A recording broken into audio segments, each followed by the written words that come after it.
Before you study the ways on how you can turn the stock market into a gold mine, you should first have a good foundation of the basics of investing in stocks. One thing to always keep in mind, when we are talking about financial markets, there is no hard and fast rule. Sometimes there are sensible reasons behind every trade, sometimes there are speculations that make very little sense, yet sometimes there are just purely emotions that came into play where fear and greed hooked up. There is no one-size-fits-all philosophy. Day traders and pure investors believe in different investing horizons. Your grandmother and my grandfather could favor different stocks even when given the exact same piece of information. Throughout the book, I will highlight some of the most simplistic concepts and beliefs. If you are new to this subject, you got to start somewhere with an open mind. Stock market. A stock market, to say the very least, is a place for buying and selling stocks. It also acts as an indicator of the economic cycle. When the economy is doing well, the prices of stocks tend to increase in the market, generally. However, when the economy is down, you can also expect the prices of stocks to decline. This can be true even for a very good stock. It is also worth noting that the prices of stocks primarily depend on the performance of the business. When a business is doing well, the price of its stocks will also tend to increase. The opposite would happen if the business is not turning well. Of course, there are odd cases where speculators buying into a stock that is not doing well at all, which will result in a high stock price even for a crappy company, but that is another story for another time. Now, the question remains, why do businesses offer stocks? The reason is that it helps businesses to raise funds in order to finance their projects, whether for the expansion of the business, or for their day-to-day activities, or just for the sake of it to keep their stakeholders happy. Money, after all, is the lifeblood of every business. Stock. A stock, also referred to as a share, signifies ownership of a company. When you buy stocks from a company, you get to exercise rights of ownership of the company, such as a claim on the company's earnings and assets, as well as voting rights.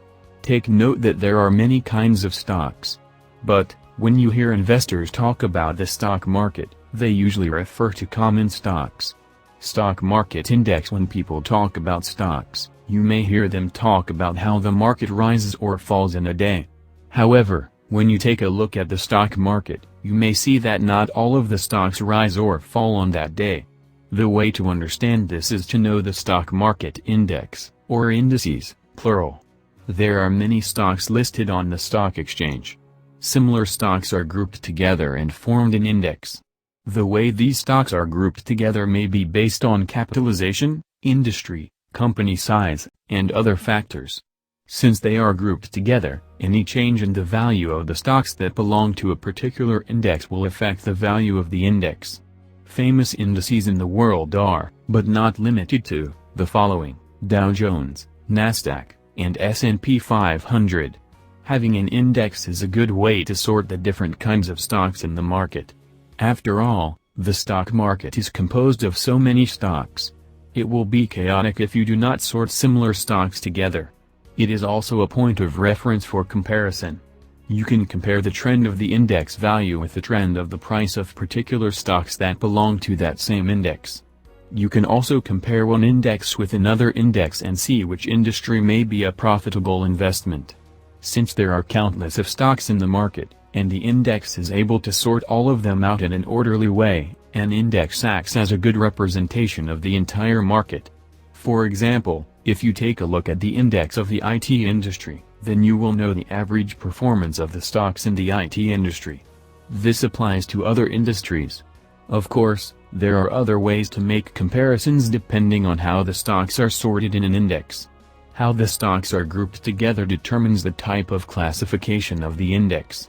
For example, in a world stock market index, such as in the S&P Global 100, you will find stocks that are found across the world. These are the stocks that come from different regions in the world, such as from Asia and Europe. There is also what is called as national index. As the name implies, this type of index considers the performance of the stock market in a particular nation. You can also find a more specific index that shows the behavior of the stock market on a regional level. An index can also be grouped based on the method used to sort them based on price. In a price-weighted index, the price of each stock is the only thing that is considered to determine the value of the index. Therefore, any change in the value of any of the stocks that belong to the same index will cause a corresponding change to the value of the index concerned. There is also what is referred to as a sector index. This will allow you to benchmark a particular industry or sector. A sector index is formed by assigning a particular industry classification based on the business of a company. Companies that have the same principal business are then grouped together to form a market sector. There are other indices that you can find. Just take note that indices are based on how they are classified. When analyzing the stock market, it is good to study different indices, so that you can have a better understanding of what is really happening in the stock market. Short-term versus long-term investment. You are free to choose how long you want to invest in the stock market. There are many traders who invest only over the course of a single day. Hence they are called day traders, but it is also normal to find people who invest in stocks for more than 5 years. This all depends on your preference, as well as how you want to approach the stock market. There is no hard and fast rule as for when to classify an investment as a short-term or for a long-term. Some investments begin as a short-term but then turn into a long-term in the process. For starters, most people define a short-term investment as any investment that lasts for a year. Hence, all other investments that last for more than 1 year are considered a long-term investment. Again, such definition is entirely up to you. It is worth noting that the stock market, in general, does not fluctuate too rapidly. Therefore, you cannot expect a big return on a short-term investment as much as you can get from a profitable long-term investment. Many short-term investments only last for a month or a few months. The challenge with long-term investing is that it is more difficult to predict how the market will respond over the course of your investment. Even though the market is doing terrible today, it can do well after a year. Of course, the opposite can also happen. The purpose of the investment also matters. If you want to get quick cash, then you can aim for a short-term investment. But, if you want to invest for your retirement, then a long-term investment is the way to go. It is to be noted that the market takes time to react. This is one of the problems why day trading may not be a good choice, since the market may take more than 24 hours before it responds to your prediction. Another differentiating factor is the strategy that you adapt. For example, for a short-term investment, technical analysis would be helpful to you. However, for a long-term investment, fundamental analysis would be the better choice. Stock investing versus trading. It is rather safe to say that there is no difference between investing in and trading stocks. At least, taken from a general perspective, they are interchangeable. However, for the word Nazis out there, investing and trading stocks may have a few differences. On the one hand, trading implies a more active approach. In fact, you can trade multiple stocks on a single day. This usually involves a continuous process of buying and selling stocks for a profit. On the other hand, investing implies a less active approach where you buy certain stocks and hold on to them for a longer period so that you can sell them afterward for a profit. Trading implies a series of short-term trades, while investing usually takes a longer period. It is to be noted that this book uses both words synonymously without any regard to any technical significance. After all, before you can trade anything, you first need to have money to invest in your business. And, when you invest in stocks, you also have to sell and trade them afterward for you to earn an income. Short-term investing also includes the behavior of day traders who trade stocks within a single day. Is it for you? Although anybody can invest in stocks, this kind of investment is not for everyone. If making a profit is your intention, which it should always be, you have to earn it. True professional investors spend hours of research and study on a regular basis. Yes, you can make money in the stock market by simply relying on mere luck without any research whatsoever. However, you cannot expect to make a continuous stream of income by simply relying on mere luck or guesswork. To make the stock market a profitable place for you and your business, you need to dedicate serious time and effort into learning the craft of investing in stocks. This means that you should be willing to spend hours of research and be sure to follow the stock market on a regular basis. Myths and misconceptions. There are some myths and misconceptions about investing in stocks. In order for you to have a better understanding of what it really means to be a stock investor, be sure that you know the truth behind the myths. Investing in stocks is gambling. This is one of the reasons why people shy away from the stock market. However, this is not always true. Take note that the prices of stocks in the market depend on certain factors, such as the economy, business performance, consumer behavior, and technological developments, among others. The prices of stocks do not fluctuate randomly. There are always reasons behind every movement. This is unlike gambling in a casino where the outcome of a game depends on a shuffled deck of cards that nobody has any idea how each card is positioned on the deck. Whether the stock market is gambling or not depends on how you approach it. Of course, if you simply pick the stocks at random and merely rely on pure luck to be successful, then you are gambling. As such, you can expect the same results as you would when you gamble in the casino. However, if you approach the stock market professionally, where you put in enough time, effort, and research in your every transaction, if you consider every act as an investment decision, then you are not gambling but investing. Gamblers rely on luck, while true investors know what they are doing and have an edge over the stock market. Investing in stocks will make you a multimillionaire. Investing in stocks is just like any other business. You can make money, however, you can also lose money. Like any investment, there are risks involved. Indeed, there are people who are able to grow their money, but there are also many investors who lose their money. To be successful, you need to understand the stock market and apply certain strategies. Of course, a major part of success is to conduct serious research. It is also worth noting that you will only earn a certain percentage of your investment. Of course, it is possible that you earn more than 100% or even 200% of your investment. However, do not expect it to happen overnight. Therefore, the more money you invest, the more profit you can make. The stock market is only for the rich people. Some think that you can only invest in stocks if you belong to a particular exclusive group.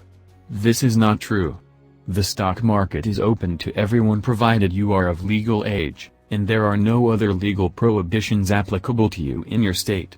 Especially today, where you can invest in stocks by simply opening an account with an online broker. You can invest even with as little as $300, or even less. You need connections to succeed. With all the connections that Warren Buffett has, there is no wonder he can identify the right stocks to invest in. Well, if this is what you think, then you are wrong, absolutely wrong. Yes, having good connections can help you leverage and increase your chances of picking the right stocks and make a profit, but dealing with the stock market is much more than building connections.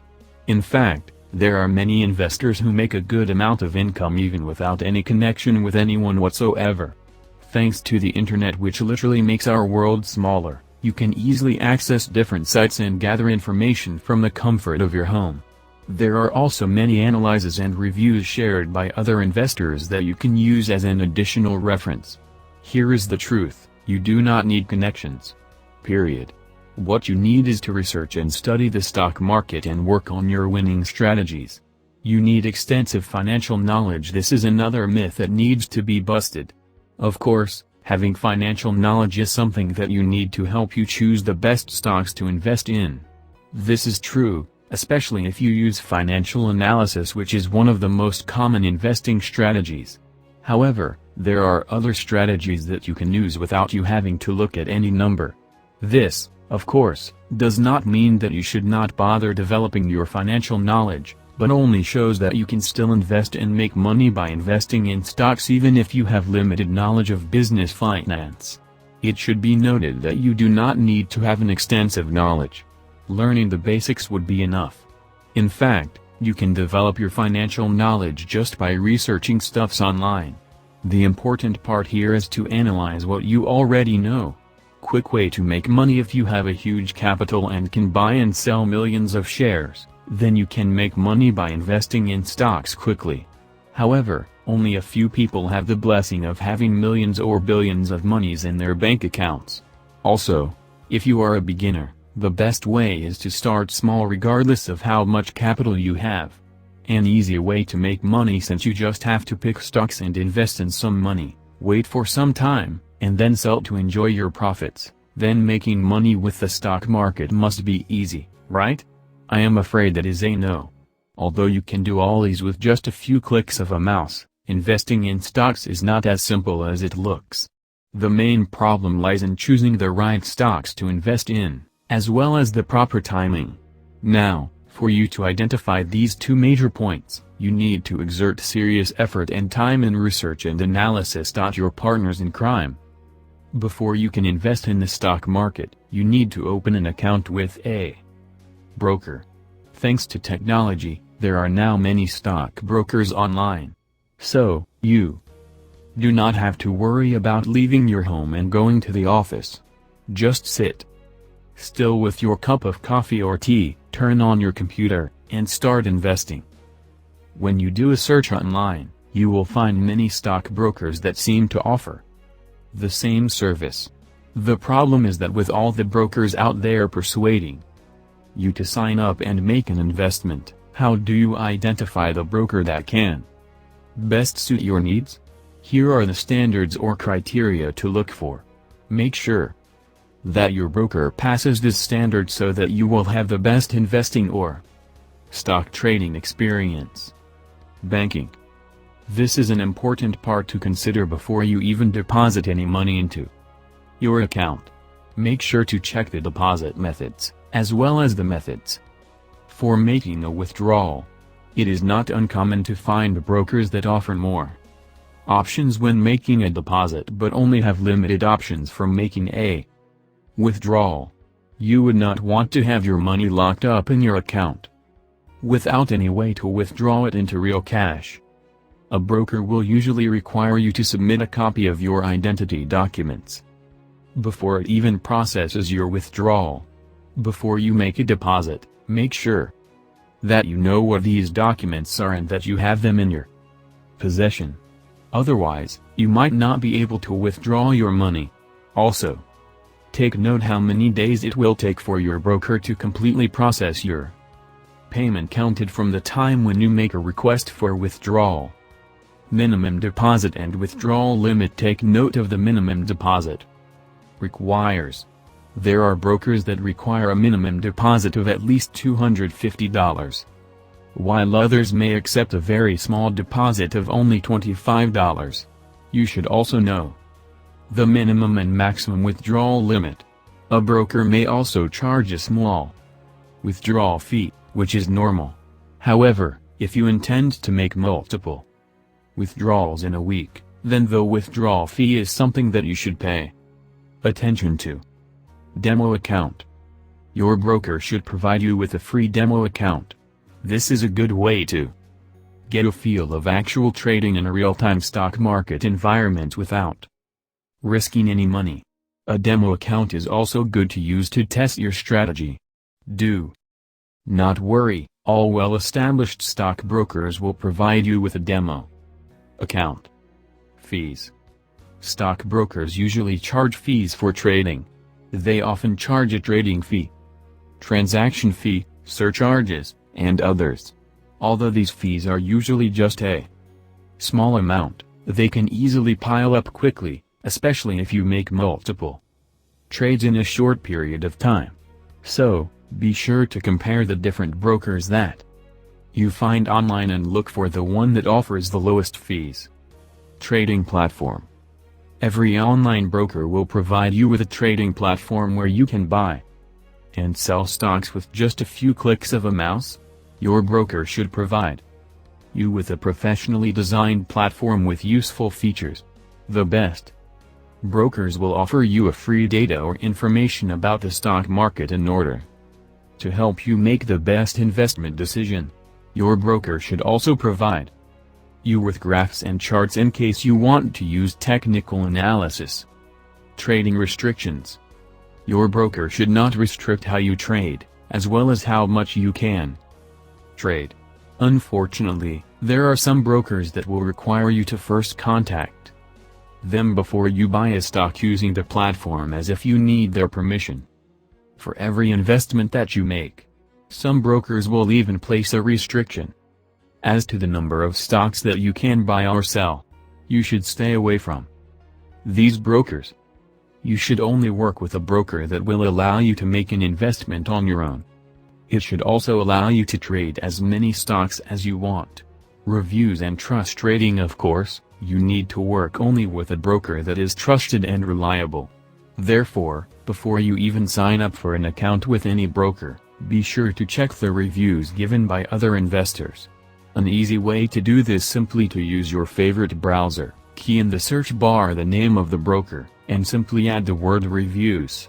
Hit the enter key, and you will find a list of pages that will most probably have the reviews on your chosen broker. Take note not to limit yourself to only one review website. After all, it is not uncommon for brokers to hire freelance writers to come up with a positive write-up about the broker's business. Also, pay attention to the dates when the latest reviews were done. If the latest positive reviews were made about a year ago, then be cautious. After all, the management team and even the policy of a broker may change from time to time. Mobile feature. These days, most people access the internet using their mobile phones. It is easier and simply more convenient. Your broker should also provide you with a platform that has a mobile feature. This means that you should be able to manage your account and make investments by simply using your mobile phone, and the process should be as convenient as you are when you use a desktop computer. Do not worry, brokers with a high rating always have a mobile feature. In fact, having a mobile feature is one of the reasons why people like certain brokers. Customer support. Take note of how you can contact the customer support team. Is there a number that you can call at any time? Also, check if the broker offers a live chat feature on the site. If the broker can only be contacted via email, then test just how fast it can respond, and pay attention to how professional it handles your inquiry. A good way to do this is by sending a message to customer support asking for any substitute documents that you may submit when you make your first withdrawal request. Ideally, customer support should be able to respond with an answer to your inquiry within 24 hours. An overview of different strategies. You cannot have a steady stream of income by investing in stocks unless you have a reliable strategy. You are also not limited to using a single strategy. You can combine the following strategies, modify them, or even come up with your own. The important thing is that you use a strategy to turn the odds in your favor.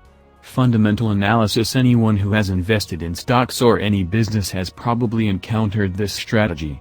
This is one of the most common and effective strategies that you can use. Fundamental analysis focuses on the fundamentals of the company concerned. After all, the performance of stocks in the market primarily depends on the performance of the business. Hence, this strategy involves examining the cash flow and financial statements of companies. To a certain degree, this strategy also takes into consideration the quality of the company. However, the main focus of this strategy lies in the numbers.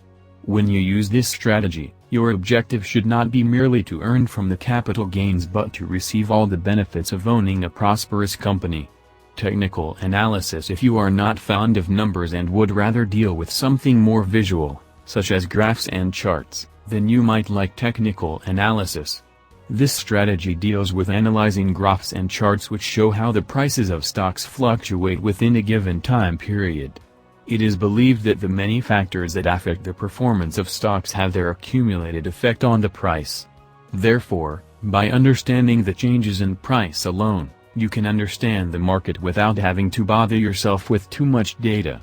This is also a recommended strategy for short-term investing. When you use this strategy, the key is to look for a pattern or trend. You should then take advantage of this pattern. Take note, however, that patterns come and go. In fact, there are times when you may not be able to see any pattern at all. A common mistake committed by many investors is that they force a pattern. They create a pattern in their mind even when none actually exists. This is, of course, a grave mistake. You need to keep an open mind. If there is no pattern to be seen, then wait it out until a more promising situation arises. Do not look for a pattern if it is not there. Value investing. This strategy is about investing in a company that is currently trading below its true value. For example, if the actual price of the stocks of Company A is $25 per stock but the stock market exchange only shows that its stocks are only worth $15, then it must be a profitable investment. The key here is to be able to find the wrong valuation and take advantage of it. When you use this strategy, you need to look for stocks that have strong fundamentals. Find stocks that have a high quality but are being sold at a bargain. The theory here is that the market will soon correct itself. Therefore, if the correct value of a stock is $25, but it is only priced at $15, then its current price will soon increase. Take note that when you use this strategy, you do not just look for stocks that are selling at a low price. To be considered a good bargain, the stock must have a good quality but is selling at a low price.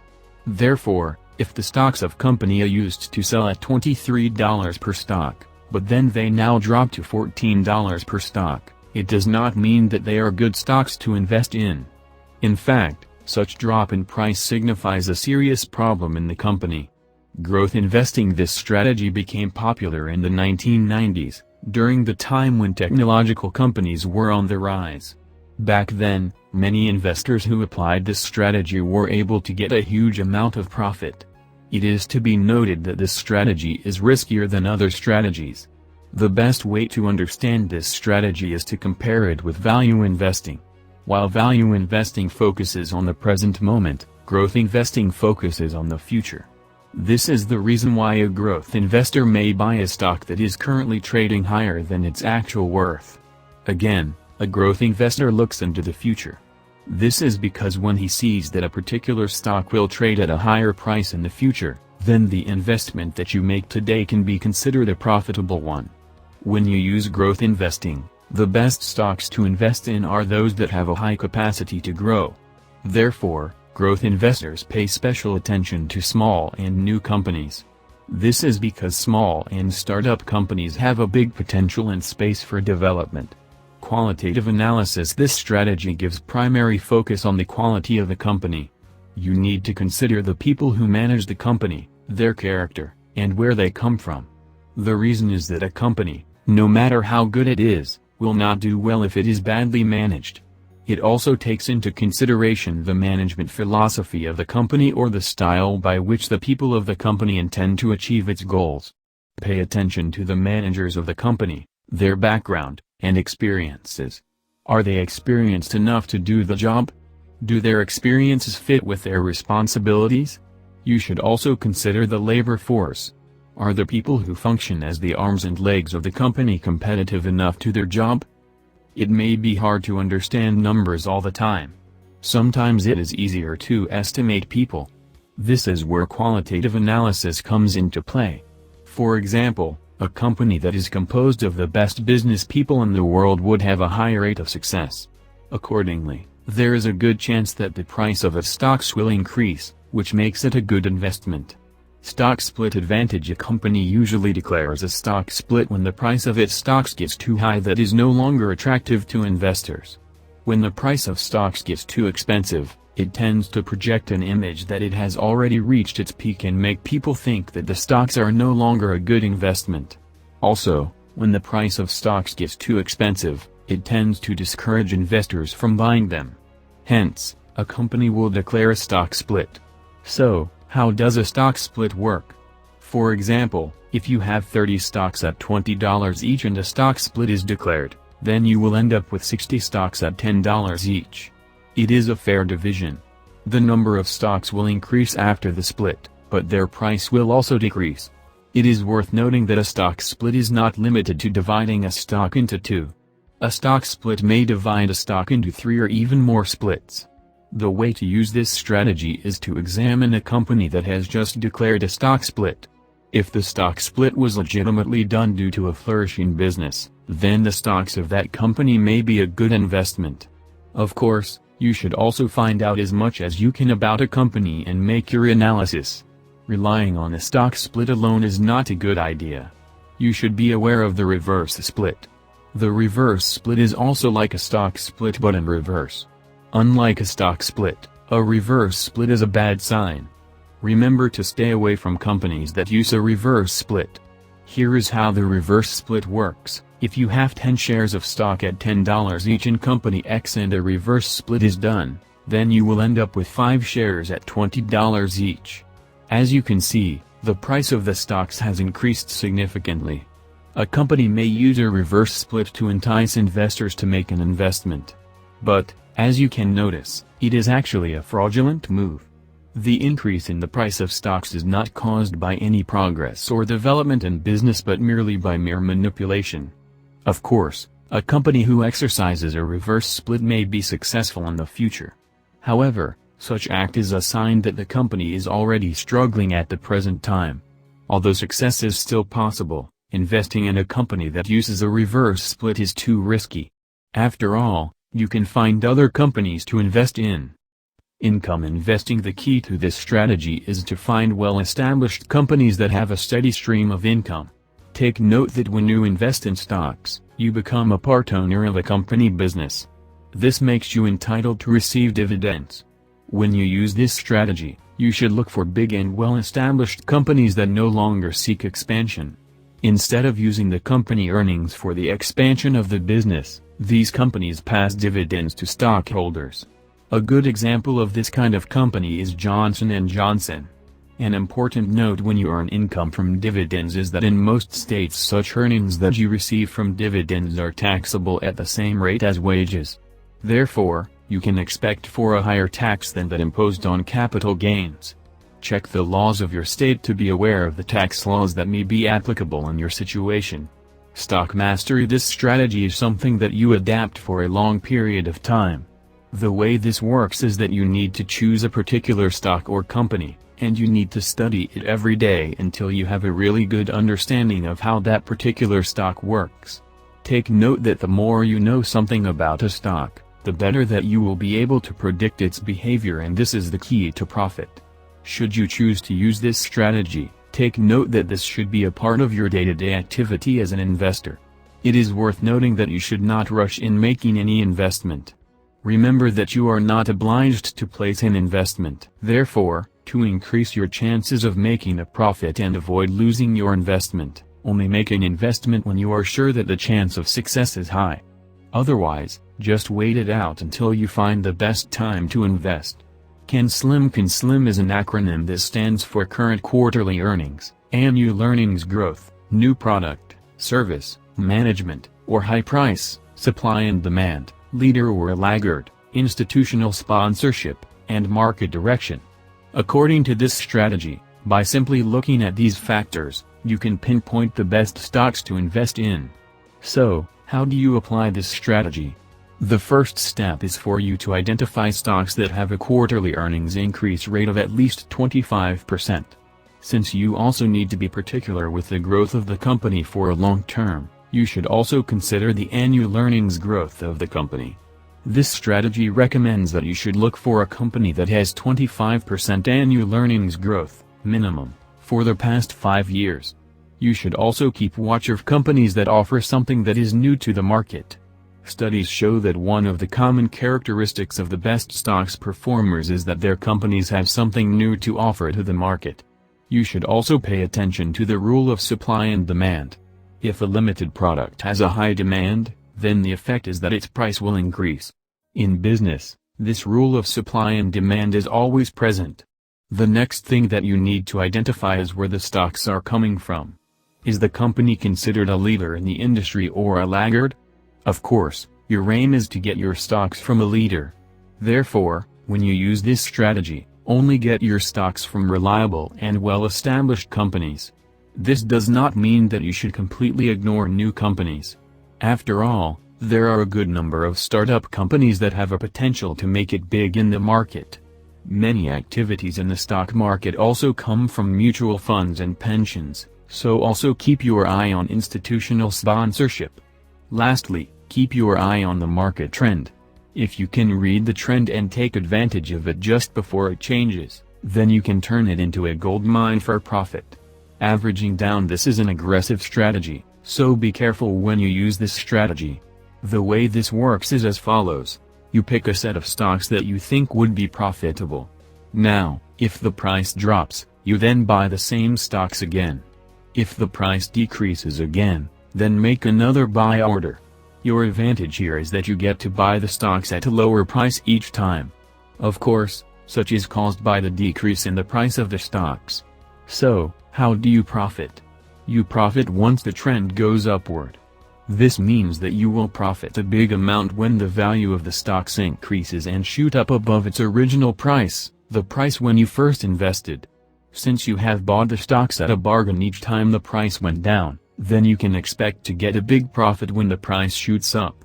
Considering the volatility of the stocks market, this behavior is considered normal and expected. Although this may seem like one of the best strategies, you should be cautious of using this strategy. The problem here is that there is always the possibility for the price of the stocks to keep on dropping. It may drop too low that you will already run out of money before the trend changes, and, even in the case that it becomes favorable, it may no longer be able to recover its original price. Buy and hold. This is a common way of investing in stocks. It is believed that although it is difficult to tell the direction of the stock market for a short-term period, you can expect for the prices of the stocks to increase in the long run. This is because everybody in the stock market is aiming for that direction. Hence, it is argued that if only you can hold on to good stocks for a longer period, then you can enjoy profits in the future. This is the expected outcome considering that a capitalist society is involved. Take note that since you will be holding the stocks for a longer period, then it means that you will also be trading with less frequency. Therefore, you will have lower costs and taxes to worry about. Think like a geek. The use of strategies alone is not enough. In order to further increase your chances of making a profit, you also need to observe the best practices followed by successful stock investors.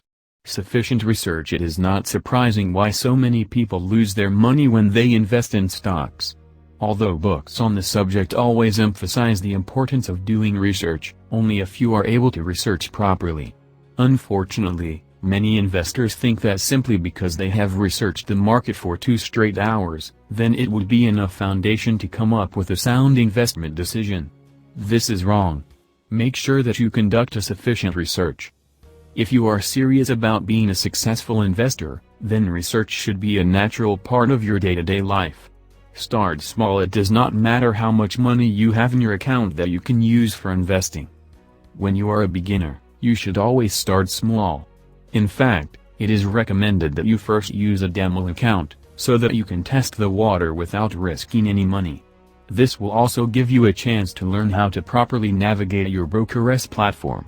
Always start small. Your objective is to familiarize yourself with the actual practice of buying and selling stocks, as well as to develop a winning strategy.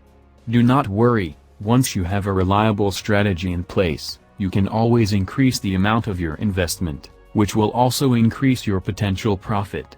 Diversification. Diversifying your investment is one of the best ways to minimize your losses. As they say, you should not put all your eggs in one basket. The reason is that no matter how much you study the stock market, it can only increase our chances of success. But, it can never guarantee the return of positive profit. In fact, there is a possibility that you may even lose your investment. Investing in stocks has its risks, just like any other profitable investment opportunity. By diversifying your investment, you can lower your risk and minimize your losses. There are different ways to diversify. The most common way is simply to purchase stocks from different companies and not place all your money in a single company. Another way is to diversify by industry. Industries rise and fall and such is outside of your control.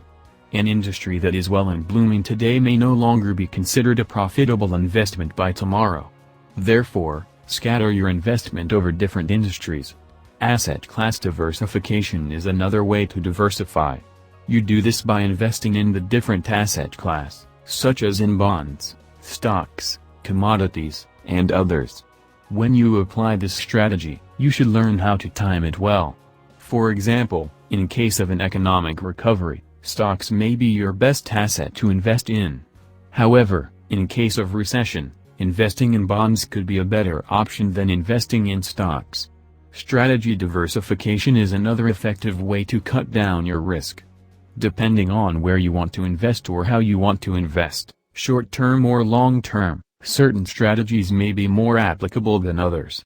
For example, in case of a long-term investment, you simply cannot neglect the use of financial analysis. In the case of a short-term investment, technical analysis may be one of the best strategies that you can use. You might also like to use geographic diversification. Many investors are quite biased and only invest in companies that are located in a particular territory. Take note that there is no industry in a specific geographical location can outperform others continuously. Ups and downs are normal in the stock market. You can also diversify as to time. Take note that you do not need to invest all the money in your account in one day. You can scatter your investments over time. For example, you can invest 20% of your money today and then follow it up with a 30% next month. Just like anything in business, proper timing is essential to success. Diversifying simply means spreading your investment and not placing it in a single basket. Take note that diversifying alone is not a key to profit. One important part of diversifying is choosing where to diversify and place your money. Therefore, you cannot sacrifice the importance of doing research and analysis. Avoid following expert advice all the time when you are a beginner. You may find it helpful to search the net for pieces of advice coming from the so-called experts. This is a common mistake because not all of these experts are real experts. These days, it is fairly easy to spread a word and promote oneself online. In fact, if you are good at marketing, you can easily project an image that you are an expert stock investor even if you have not invested in a single stock in your life. It is also worth noting that even the real experts also commit mistakes from time to time. The best way to avoid relying on experts is to develop your own understanding of the stock market. After all, what separates an expert from a complete beginner is that an expert has his own view of the stock market and is able to support his view with reasonable defenses, while a beginner usually relies on what other people say. Of course, this does not mean that you should never take the time to read or listen to what the experts have to say. Rather, this only means that you should take every message or advice with a grain of salt. Instead of relying on what experts have to say, you can use their views as additional references to help support your own investment strategy.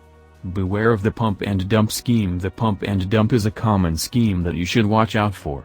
Unfortunately, although people are aware of it, many still fall for this fraudulent scheme. So, how does it work? A business or person who owns stocks promotes his stocks and spread positive rumors about them. This is a promotional hype that oversells the value of the stocks. This will tend to draw more attention to the stocks. In turn, this will increase the price of the stocks. When this happens, other investors will offer to buy the stocks thinking that they are a good investment. Now, after the sale of the stocks, the promotion and bad rumor will stop. The price of the stocks will then begin to dwindle down. After all, the true value of the stocks is lower than its value or price during the promotion. The end result is that the seller of the stocks makes a profit, while the buyer possesses a stock whose price is uncontrollably falling down. Take note that the pump and dump scheme is not a completely bad thing. As you can see, you can take advantage of it and earn a profit. The key is to buy the stocks before or immediately right after the initial part of the pump and dump scheme. You then have to sell them just before their value begins to drop. The best way to do this is to sell the stocks after you see even just a small amount of profit. Do not wait for the promotion to stop. After all, such is outside your control. Do not hold on to the stocks for too long. It is worth noting that not all investors lose their money for picking the wrong stocks. Some lose their money because they pick the right stocks but hold on to them for too long. Do not underestimate the volatility of the stock market. Make sure to sell your stocks before their price drops. Take your profit while you still can. Understand volatility. You should have a right understanding of what volatility is. Many people think of volatility as something where the prices of stocks simply rise and fall almost randomly. They often think that after a big rise, then a massive fall can be expected, and vice versa. However, this is not always the case. If it were so, then volatility would be something that is easy to predict. The volatility of the stock market is influenced by various forces. This means that even after a massive drop in the prices of stocks, it is still possible that another drop will take place. This also means that the result of a particular trade is independent of past trades or transactions. Unfortunately, some people think that since their last 3 investments did not work out, then it is most probably that the next trade will end up with a favorable outcome as long as they use the same strategy. However, this is wrong. In fact, there is a good chance that the subsequent trade or investment will also be a loss. The reason lies in the strategy that you are using. If the strategy keeps on losing, then it is a sign that you should change or at least modify your strategy. True professional investors do not rely on mere luck. They know that if they come up with a true winning strategy, then the chances of raking in some profits would be high. Take note that even if you have a good strategy, there is still a chance that you may lose an investment. After all, there is no strategy that can guarantee 100% the return of positive profits.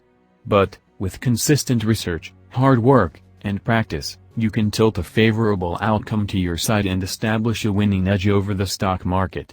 Keep a trading journal. Although not required, keeping a trading journal can be beneficial. Do not worry, you do not need to be a professional writer to maintain a trading journal. However, you do need 2 things. 1, you need to be completely honest.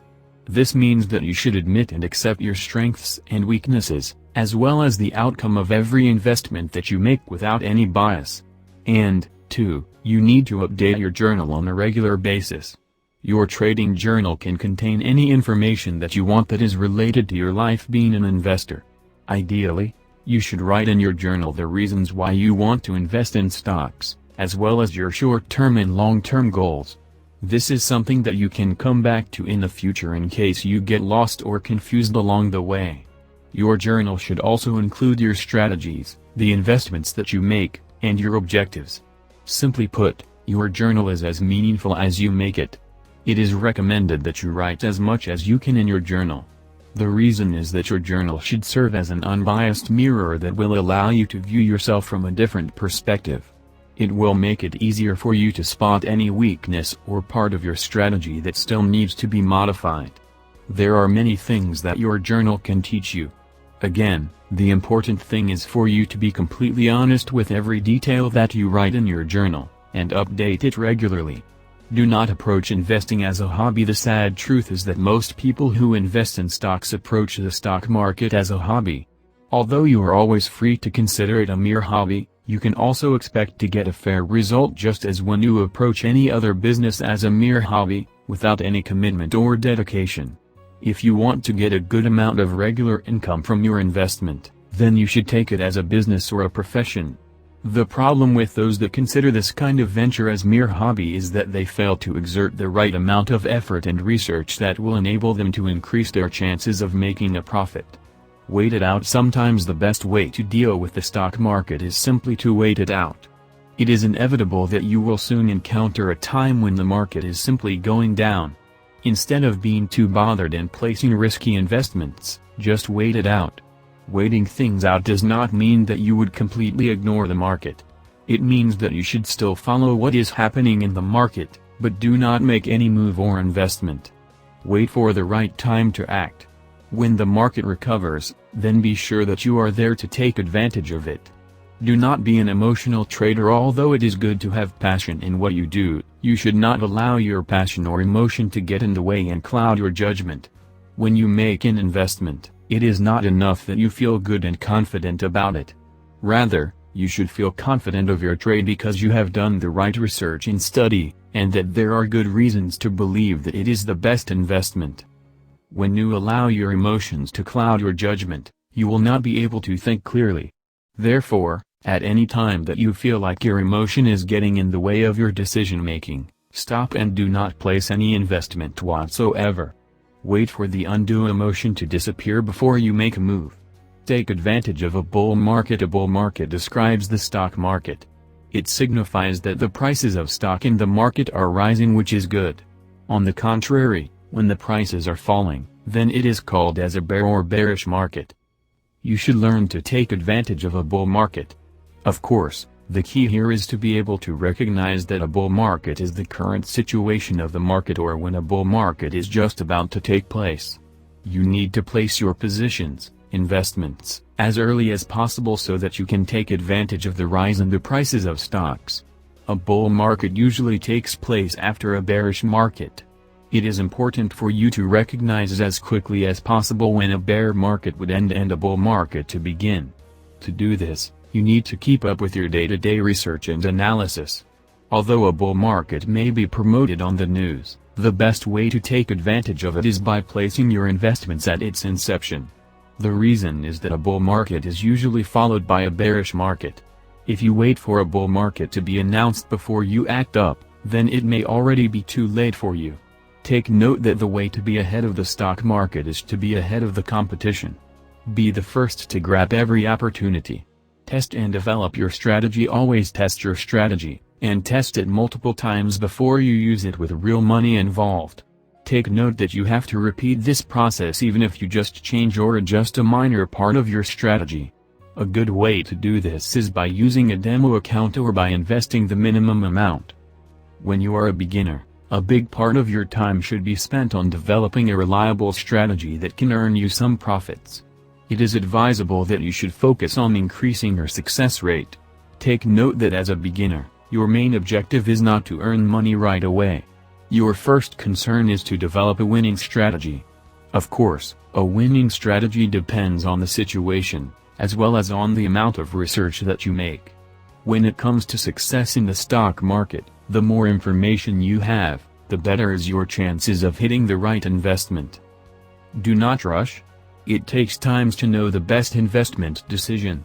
Never chase after your losses. This is common advice given to gamblers. Do not chase after your losses. The profession at its most basic, day trading, is just like any other type of securities trading except sped up by a significant degree. Day traders typically only hold specific positions for a few minutes, or less, on average, with no position being held longer than overnight at most. In order to be a successful day trader, you typically need previous experience trading securities in a less high-impact way, dedication to what it is you are trying to do, and a high degree of discipline. The process of making a day trade can be broken down into 5 steps that are going to always be the same regardless of the specifics involved. First, you will want to find an asset that you want to trade, be it a stock, option, currency pair, or any other commonly traded security. You will then decide if it fits your trading plan. If it does, you will want to take a specific position based on current market trends. Then you will sell as soon as the desired movement occurs. Finally, you will repeat until you are a veteran day trader. Pros and cons of day trading. While the above makes day trading sound relatively straightforward, the truth of the matter is that it has a variety of pros and cons. That means it is not for everyone. Take a look at the following list to determine if there isn't another type of trading that is better suited to your goals. Pros: large profit margins. For those who do it right, day trading can be a very profitable career path with profits that are greater and more reliable than just about any other type of securities trading. Work for yourself. Many of the most successful day traders are self-employed, which means they don't have to answer to anyone. They can make their own hours and set their own profit goals. Always exciting. Dealing with the shortest market time frames means that day traders typically see more action than any other type of security trader. You will have the opportunity to pit your wits against the market as well as your competition each and every day. Those who are natural thrill seekers will also appreciate the adrenaline rush that comes from rapid-fire trading and pulling a big win from the grip of defeat. No degree required. As opposed to many other financial jobs, a perfectly successful day trader can be completely self-taught. As long as you are willing to put in the time and energy to learn the skills you need, you can be a success with no degree required. Everything you need to learn can be found, at very little expense, online. Tax write-off. As self-employed individuals, day traders can write off a great deal of their expenses when it comes time to pay taxes. Sophisticated hardware, expensive software, even home office space can all be partly written off by those who work from home. Cons: commissions can noticeably affect profits. Due to the higher than average number of trades they make in a single day, the commission cost of individual trades can significantly affect your overall profits if you don't do everything in your power to minimize these costs.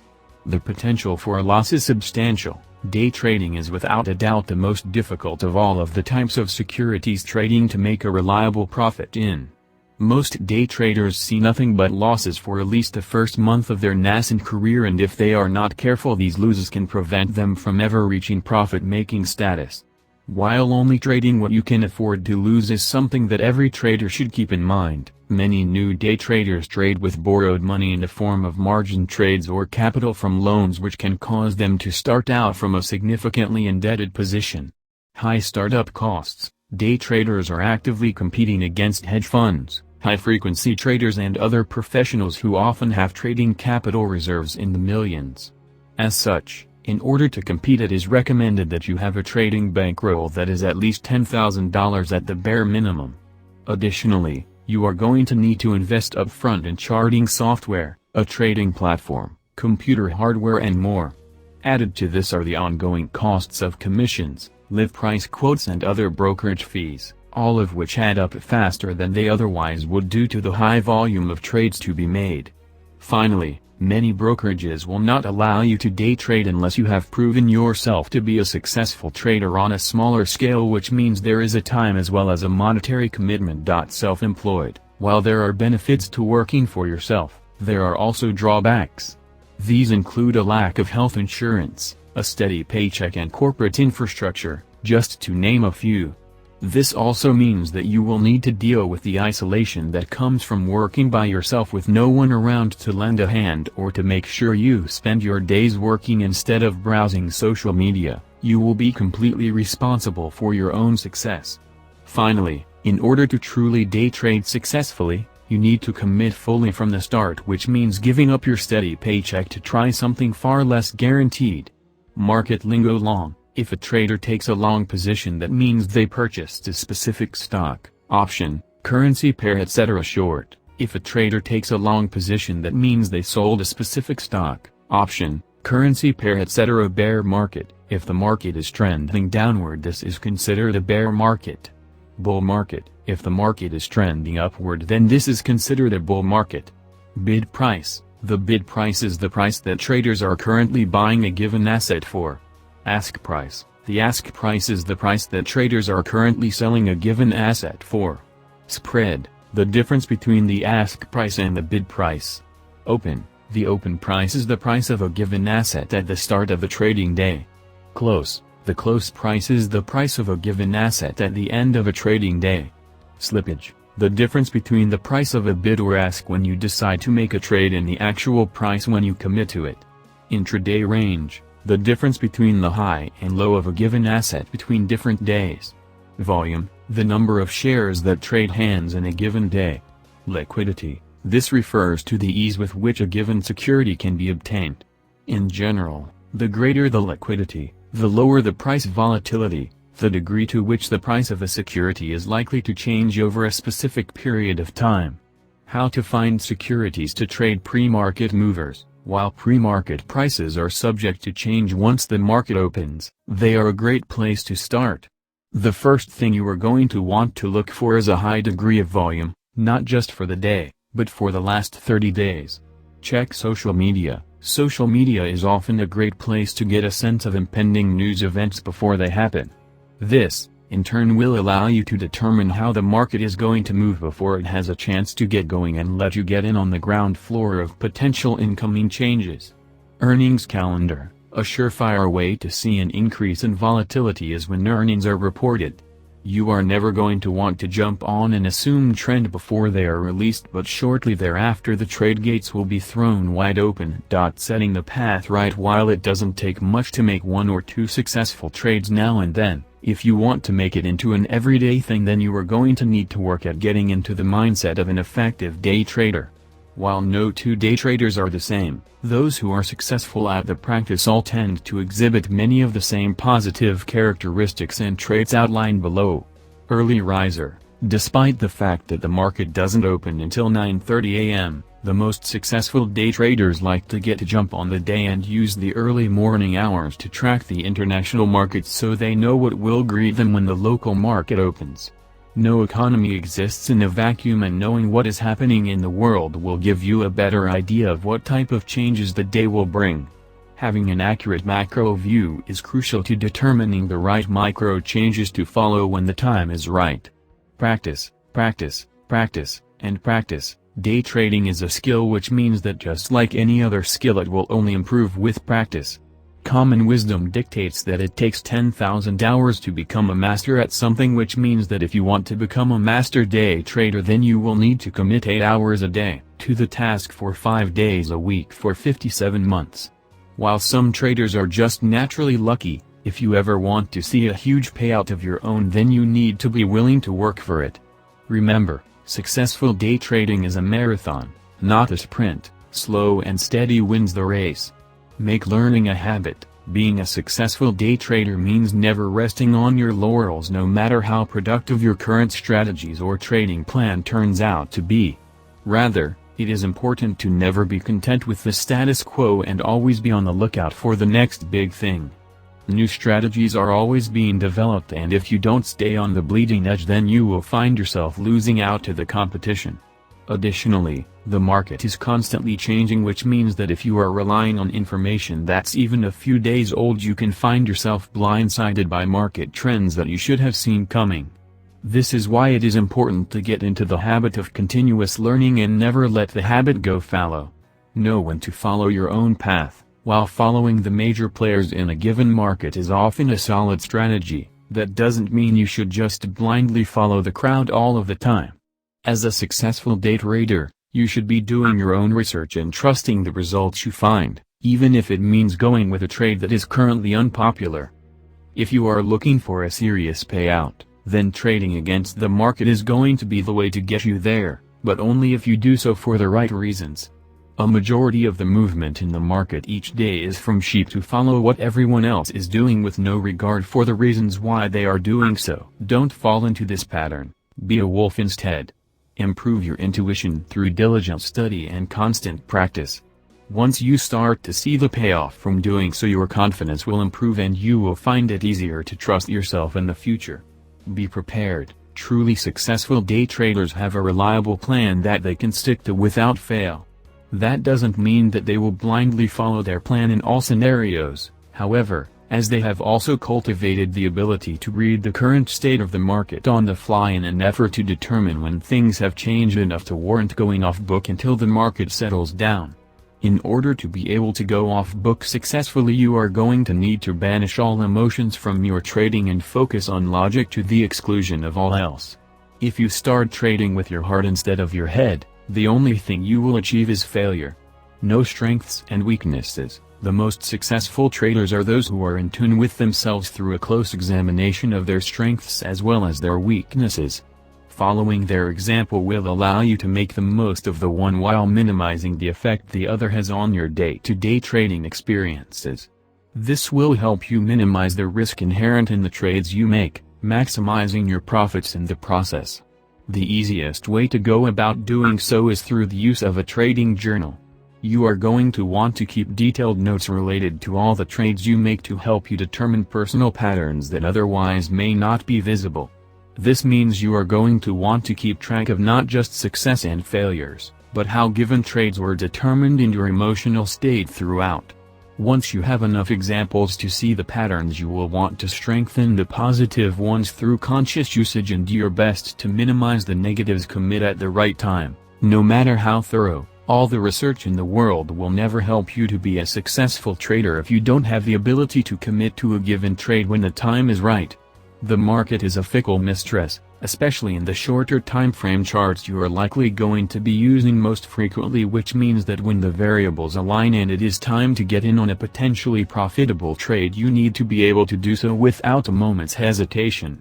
This isn't the same as getting lucky or following your gut. You need to prioritize learning how to read situations on the fly and react to them in real time in order to ensure that when the money is on the line you are ready to make the calls that lead to huge wins or prevent significant losses.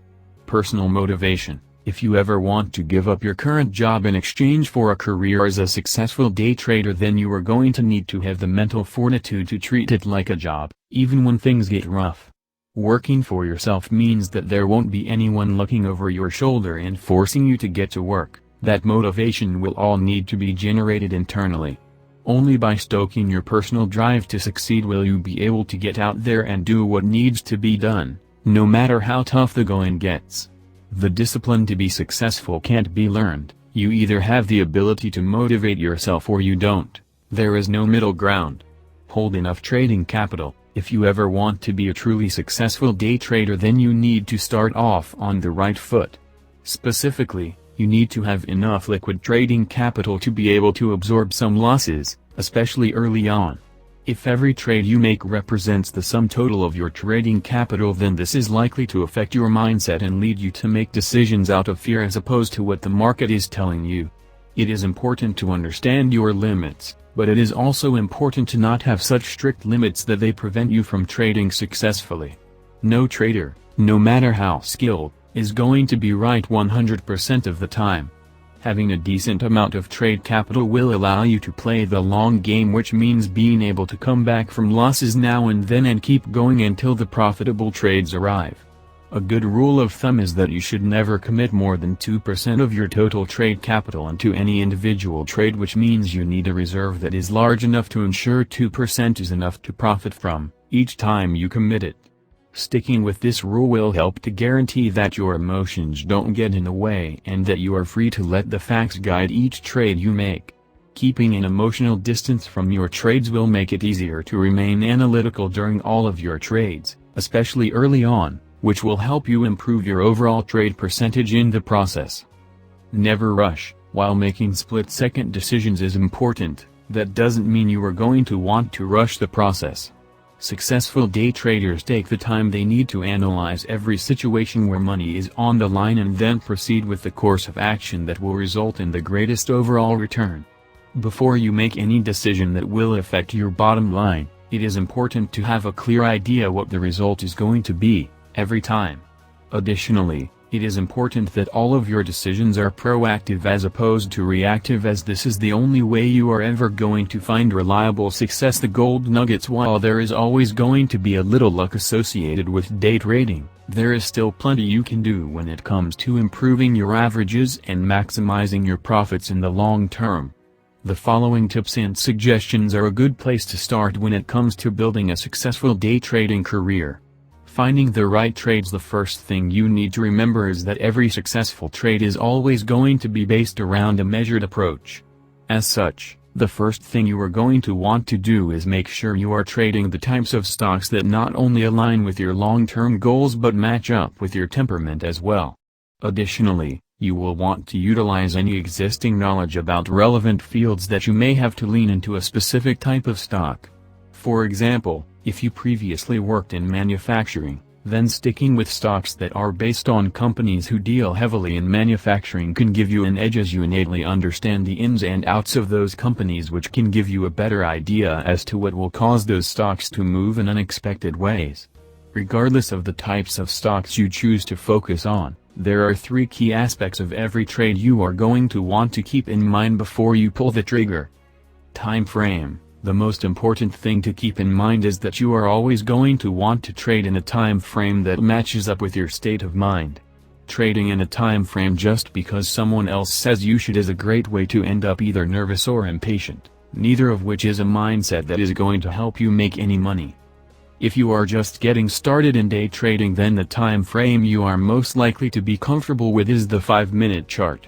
This is a nice middle ground for day traders, as the movements it produces will not be as fast as the 1-minute chart, nor will you have to expose yourself to the added risks of holding a specific stock overnight. You will also need to experiment with micromanaging trades all day versus doing research during the weekend and placing weekly trades at the start of the trading week. Micromanaging trades tends to lead to gains in the short term, while weekly trades are more likely to produce results in the long term. Methodology. When it comes to working with a methodology that works for you, it is important to find something that plays to your own specific strengths and weaknesses, as opposed to trying out everything that experts say is hot at the moment. Additionally, you are going to want to keep in mind that every trader is going to have bad days as well as good, and as long as your trading plan is effective at least 60% of the time, then you are guaranteed to be successful in the long run as long as you stick to your plan. Switching things up all of the time is only going to skew your result, which will make it more difficult for you to determine the true cause of any failures or successes that you come across. Additionally, switching regularly is only going to make it harder to learn the intricacies of your chosen methodology, making you less effective when a difficult to unravel issue arises. Trade indicators. Additionally, you are going to want to focus on a handful of trade indicators that work for you and master them completely before moving on to something else. This will allow you to find the ones that work best with your trading strategy and your overall trading style. The best place to start is with those that work the best in the time frames you frequent. Focus on building these attributes. There are several different attributes that you can work to improve in order to enhance your day trading results. While you may not be an expert at all of these to start, practice makes perfect. Patience. Early on in your day trading career it may seem as though when you finally come across a given trade that is going to pay out, you need to act on it immediately and then get out as soon as you make a profit to keep things from going sideways. If this is the case, then you are likely not fully taking advantage of the trades you find, as patience will often lead to better payouts overall.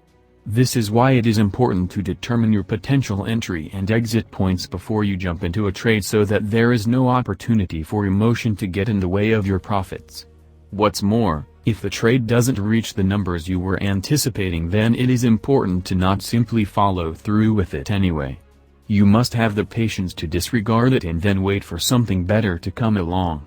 If you decide to chase the specter of potential profit by changing your predetermined exit and entry points on the fly, then all you are going to do is ensure that your plan isn't as effective as it might otherwise be. After this has happened, you lose in the long term regardless of the outcome of the individual trade, as if it works out then you are promoting bad habits that are sure to do more harm than good in the long run.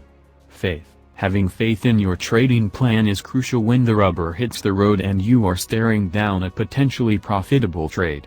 After all, no trading plan is perfect and you are likely to see your plan fail to execute as planned a full 40% of the time. As such, you need to believe that the plan you have created is solid, and follow it through exactly, every single time you make a trade, otherwise you are throwing off your odds of success even more. A good plan gives you an edge over the randomness inherent in the market. If you disregard your plan constantly, then you are doing little more than gambling, and there are always going to be easier ways to gamble than via day trading. Having faith in your system, assuming it is worth believing in, will always lead to greater overall profits. Objectivity. When trading, especially early on, it can be easy to start to feel a connection to individual stocks. This is a surefire way to lose out. However, as any stock could change directions at any time, and you need to be objective enough to know when your time with a given stock is coming to a close. Not keeping an objective mindset can easily cause you to start making harmful mistakes, such as doubling down on losing stocks in an effort to recoup your losses, or sticking with a specific stock after all indicators point to a long trend moving away from your desired direction in hopes that things will turn around. The same thing can be said when it comes to listening to outside sources. Once you have committed yourself to a specific stock, it is important to ignore everything besides your trading plan and consider it white noise until the trade is completed. Each trade needs to be objectively verified based on its merits in relation to your trading plan. If you do this, then you can let the results take care of themselves. Don't expect too much. Having the wrong expectations is one of the easiest ways to lose out when it comes to day trading. It is important to believe in both yourself and your plan, but this belief should always be based firmly in reality. Having an unrealistic expectation when it comes to profits is a good way to let your emotions into the trading process, which can then easily lead to trading mistakes that you wouldn't have made if your head was clear. Keeping your expectations realistically in check means having a firm idea of the potential risk and reward that will come along with every trade. It is important to keep in mind that short-term trades are more likely to lead to safe but small returns, and that long-term trades have a greater margin for error but balance that out with overall greater gains. Motivation. In order to remain true to yourself regardless of the situation you find yourself in, it is important to understand the motivations you have for trading and how they affect your trading style. It is also important to understand the motivations that inspire the various commodity markets if you want to trade in them successfully. In order to figure out what motivations are influencing your favorite commodity, the first thing you will need to do is to consider who the major players are in that commodity. Once you know who the major players are, you can watch how they trade and determine the reasons behind why they make the trades they do. After you understand how they are likely to move, then you can take a look at how things are currently progressing and compare that to the historical data you have gathered. When taken as a whole, this process makes it easier to determine how the major player movement affects the market as a whole, which makes it much easier to predict future movements in turn. Taking action, keeping everything that is required in mind at all times is a challenge, even for experienced traders. If you never put what you have learned into action, however, then you will never improve as a day trader and, what's more, you will never profit from it. Once you have made a decision, it is important to understand why you made the decision you did and also not to be afraid to bail on a trade that suddenly turns around on you.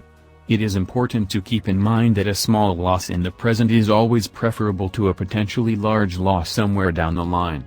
Furthermore, you will want to keep in mind that there are absolutely days that the market isn't going to be doing much of anything. When this happens, it is perfectly acceptable to simply sit back and wait for more profitable market movement. Other times, something unexpected is going to happen and skew the market in an unexpected direction for a prolonged period of time. Remember, just because you are a day trader doesn't mean you need to be trading every single second of every day. Learning the ins and outs of the markets that you favor isn't something that is going to happen overnight, nor is it something that can really be taught. A true familiarity with the market is only something that can be learned with practice, and lots of it. Ultimately, it all comes down to Warren Buffett's #1 rule: the only hard and fast rule is to never lose money. Stick to this rule and you can never go wrong. Know your enemies. While becoming a successful day trader isn't possible without making mistakes and learning from them, there are plenty of serious pitfalls that you can be aware of in such a way that it makes you less likely to have to experience them yourself. Keep the following in mind and remember, forewarned is forearmed. Chasing bottoms and tops. There are certainly some strategies out there that are effective when used near the turning points of existing trends. These are in the minority, however, which means that picking bottoms and top is, more often than not, a risky proposition. Unfortunately, it is an all too common mistake for traders to invest money into securities that are either too low or too high, gleefully ignoring the 2% rule as they do so. This impulse should be avoided like the plague and replaced with a focus on major and bound price moves instead.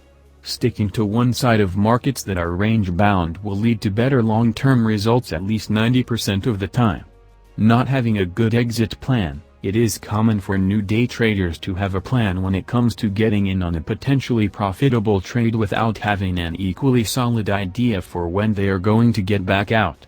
This then leads them into scenarios where they get out too early and miss out on some easy money, or stay in too long and either end up with an investment or end up being forced to take a loss despite the promising start. If you are having a hard time coming up with the right exit points, the easiest place to start is by focusing on adding detailed technical specifications to your exit strategy. After you have put these into play, it is important to not stick with them blindly and to instead change them up as need be based on the changing market environment. Trying to get even. While most new day traders start out with a plan of some type, they often make the mistake of letting their emotions take over, and when that happens it is very easy for a plan to go out the window. It is important to keep in mind your trading goals as well as your long-term plan when this occurs, as trying to get even with a specific stock, either by doubling down or by holding on to it well past the point where logic would dictate that it is time to get out, will only lead you to a loss far more than it will work out in your favor. This is why it is so important to focus on the numbers to the exclusion of all else, which means removing your ego or self-esteem from the picture entirely. Focusing on the price action to the exclusion of all else will make it easier to block out aberrant thoughts relating to magic numbers or breaking even, which will naturally improve your overall trade results, possibly to a significant degree. Keep in mind that determining whether a day is a success or a failure isn't something that can be done until the final trade for a given day has been completed. Sticking with relative trends, if a trend is already well defined in the market, then it is entirely possible that it is going to continue long enough for you to make some money off of it, but it is far from a guarantee. The market will naturally fluctuate up to 20% of its current average with very little warning, before settling back to the current standard. This means that if you recklessly jump onto a specific trend without doing the required homework, you will frequently find yourself making a momentum play that is never going to go anywhere. Before you make a move regarding a specific trend, there are 3 distinct time frames you are going to want to consider first. If you are prone to trading in the short term, then you are going to want to keep an eye on the weekly, hourly and daily charts. If you prefer holding on to trades for a longer period of time, then daily, weekly and monthly charts are typically going to be more useful. Being too focused, many new traders get so focused on a specific trade that they forget that no trade exists in a vacuum. Not keeping this in mind is a surefire way to hurt your overall successful trade percentage with losses that are, by and large, avoidable. The more profitable solution is to instead keep a strong macro view of any trades you are considering working with. Keeping tabs on the market in this way and looking for potentially profitable trades is a great way to track general derivatives. These derivatives are crucial when it comes to managing the underlying conditions that occur between markets, while also make sure they are currently moving in the same ways. With that being said, it is important not take so much of a macro view that you lose sight of what is most important. A balanced mix of macro and micro is always going to yield to the best results. Letting the opinions of others influence your trading, while every day trader is going to have opinions regarding the best way to trade this type of stock or when to use that indicator, the best day traders tend to avoid this advice like the plague and instead work out their own. The only thing you really need to focus on in order to make the right types of trades in the right time frames is math, and anything else is only going to get in the way. Keep in mind that you want to analyze and observe economic and political events, not get caught up in them. Timing it wrong, as hard as it might be to believe, finding a trade that is likely to be profitable in your desired time frame is only half of the battle. You also need to learn when the right time to pull the trigger in order to determine the right results. Making the right move at the wrong time can easily cost you a big profit. How big exactly? Making the right move costs day traders around the world upwards of $10 million per day. This doesn't mean that you need to wait to make a trade until the stars align and everything is perfect, just that you will want to focus on getting a feel for the best moment to start a trade and then act on it directly. To do this, you are going to need to keep in mind the relatively trend you are following and understand the strength of the market as a whole. While doing this, you are going to need to keep an eye on the distribution and accumulation indicators as well. Most importantly, however, you are never going to want to move on a tip or a hunch without taking the time to do the required research beforehand. Anything else is akin to throwing the commissions you paid into a pile and burning them. Averaging down, while few traders, even those who are new to day trading, start off the day with a plan of averaging down, it is something that they often end up doing because they didn't take the time to actively plan against it happening. The truth of the matter is that the resources spent holding on to a weak position will almost always cost you more than if you had ended a trade and used those funds elsewhere instead. Remember, every time you end up with a failed trade, that means the next trade needs to be even more profitable overall in order to make the entire day work out to a profit instead of a loss. If you get into the habit of averaging down, and your trading capital wasn't terribly strong to begin with, then a few days of doing so can easily equate to days or even weeks that will be required in order to just get back to where you were when you started. If you prefer to trade in the short term, then you will need to be ready to exit a trade the instant that forward momentum begins to slow down, or even worse, starts to move in the other direction instead. Not factoring in risk and reward before you make a trade. Risk and reward are an important part of every trade. This in no way means they are going to be equal, however, and if you don't take these differences into account, then you can easily make the wrong moves without even realizing it in the moment. If a given trade has enough risk to cost you 2% of your overall trade capital, then you are going to want to ensure that it pays out at least twice that much, 3 times as much is better, to make it worth your while. Likewise, A signal trade that is worth 10% of your total trade capital is always going to be riskier than 5 smaller trades worth 2% each. Keep your risk-reward ratio in mind for every trade, or you will wish you had when you find your trade capital dramatically depleted. Tools of the trade. Even when compared to other types of trading, the tools you use as a day trader are extremely important if you hope to generate a profit on a regular basis. Thanks to the tight time frames that day traders typically operate under, every second can literally be the difference between success and failure, which means the platforms, software and tools you use are ultimately just as important as the strategies you employ in the stocks you pick to trade. What follows is a list of things that every day trader should have on hand in order to ensure as much success as possible. Tools. The right hardware. While you don't necessarily need the latest and greatest in computer hardware in order to run most types of trading software, that doesn't mean you can get by with the bare minimum either. The better your computer, the faster and smoother this software will run, and the less lag and fewer crashes you will experience. First and foremost, it is important that you have adequate RAM, which will make it easier to multitask without issue, as you will frequently have several different programs as well as your web browser open at the same time. Additionally, as your software needs increase, the base level of hardware required will do the same. While these costs can easily add up dramatically if you have to purchase an entire new rig all at once, there will rarely be a need to do so. Rather, you can purchase parts over time as needed, or when they are on sale, in a more piecemeal fashion most of the time. With this strategy, you can grow your hardware capabilities slowly as your need for the increased power manifests itself. As you get more serious about day trading, you are also likely going to want to run at least 2 monitors at a time, if not more, which will allow you to dedicate one to trading and the other to research and tracking results. This will mean you will likely need a better video card with enough HDMI ports to account for the additional monitor inputs.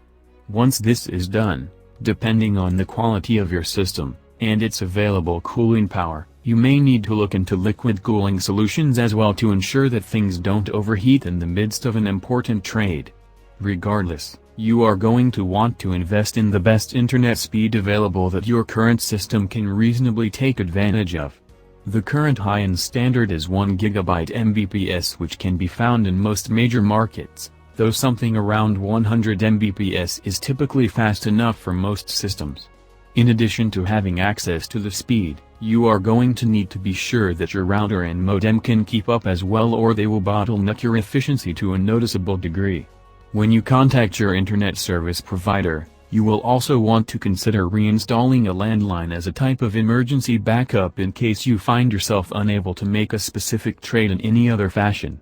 While this might seem like overkill, the $10 per month will seem reasonable the first time you find yourself using it to place a major trade, and you can think of it as a hardline to your broker in case the worst occurs. Brokerage. Many traders stick with the first brokerage they come across without ever thinking twice about it. This can be a serious mistake, however, as an experienced trader has needs that are frequently quite different than those of a beginner. As such, once you get used to the day trading experience, it will generally behoove you to reevaluate your choice of broker and determine if you ultimately made the right decision. First thing, in order to determine the best options for what you are looking for, the best place to start is on your favorite day trading website and see what the people who frequent their forums have to say. After you have determined a suitable list, the next thing you will want to do is determine the fees that they charge in exchange for the services that they offer. If you have already determined what trading platform or online tools that you prefer, then it is important to make sure that the brokerages you are looking at support them, as not all brokerages support all trading platforms. Otherwise you risk having to learn an entire new platform from scratch. Additionally, it is very important that you choose a brokerage that is based in your home country, or at least in a country that provides proper oversight when it comes to day trading. While many foreign brokerages might offer cheaper fees, putting your money into the hands of a company without direct oversight means that if that company suddenly disappears, your trading capital will go with it. Finally, it is important to make a concentrated effort when it comes to determining the type of customer service the brokerages you are interested in provide. In order to determine this, You will want to do more than listen to reviews which can easily be skewed in one way or another. It is instead best to see for yourself. This means you are going to want to call the brokerage personally and see how long it takes for you to speak with a real person. While you won't have to actually call your brokerage very often, when you do it is likely to be an emergency, which means you are going to want the time it takes to find someone to talk to be as short as it possibly can be. As a new customer, it is likely that you will receive a call back from someone associated with the brokerage who will try and sell you their service. If this call takes more than one business to occur, then you will know that you are better off going somewhere else. After all, if the company treats new customers with that level of disdain, consider how much worse things will be once they already have your money and aren't actively trying to make a good impression. Finally, assuming that their customer service is up to snuff, you will also want to email them with questions a few different times, just to see what their level of response is like. While this process may be a bit time-consuming, once you find a brokerage that is on point, it will be more than worth the effort in the long run. Online trading tools. There are plenty of different tools online that claim to help you maximize your trade efficiency, so the ones you choose to use are ultimately up to you. First things first, you are going to want to find a financial calendar that works for you to ensure that you don't miss any important dates when it comes to financial earnings reports. The program you choose should automatically populate with various important events, as well as offer many different customizable dates and provide details on multiple different markets. If you ever trade in the Forex market, then you will want to find a good currency converter that shows any changes to specified currencies in real time. You will also want a currency converter that shows the range a specific currency pair has operated in over a predetermined period of time. Additionally, you will want to ensure that you have a calculator that makes it easy to determine pivot points along with Fibonacci numbers. These tools will make it easy for you to keep up to date on relevant trends and help you stay informed on relevant indicators that it is otherwise easy to miss if you aren't careful. Along similar lines, you are going to want to track down a heat map that is reliable and that shows you the trades that are currently trending, along with a volatility monitor to make it easy for you to keep tabs on the mood of the market. Popular platforms. There are so many popular platforms online these days that finding the right one can be something of a chore. The list collected here will simplify this search somewhat, as it lists those that are currently at the top of the list. This doesn't mean that you shouldn't do your own research if you have a lot of specific requirements. It is only here to point you in the right direction. Optionshouse.com. This is a trading platform that just offers the basics, which is perfect for those who just want to focus on trading. It offers a variety of easily modifiable tools, zero minimum account balance, and a flat commission rate of $4.95 per trade. InteractiveBrokers.com. For those who like all the frills possible, this site offers a wide range of perks, including classes for new traders and a variety of trading aids. They do require a minimum trade balance of $10,000, however, though those under 25 aren't held up to this level of scrutiny. They take $0.05 of each traded share and include trading options for precious metals, Forex, futures and more. Ameritrade.com. This platform is considered one of the best on the market today and charges a flat rate fee of $9.99 for each trade. They feature a low required balance, several trading platforms based on what the client is looking for, and access to a specially curated research. They also offer an additional trading platform known as Trade Architect, which is designed for those looking for something straightforward and simple. TraderStation.com. This platform's main claim to fame is its extremely fast order execution rate and charges anywhere from $5 to $10 depending on the volume of the trade. Their required minimum balance is $5,000 and a $99 monthly subscription fee, which is waived if you hit a large enough trade volume each month. Their trade platform is also lauded for its robust feature set.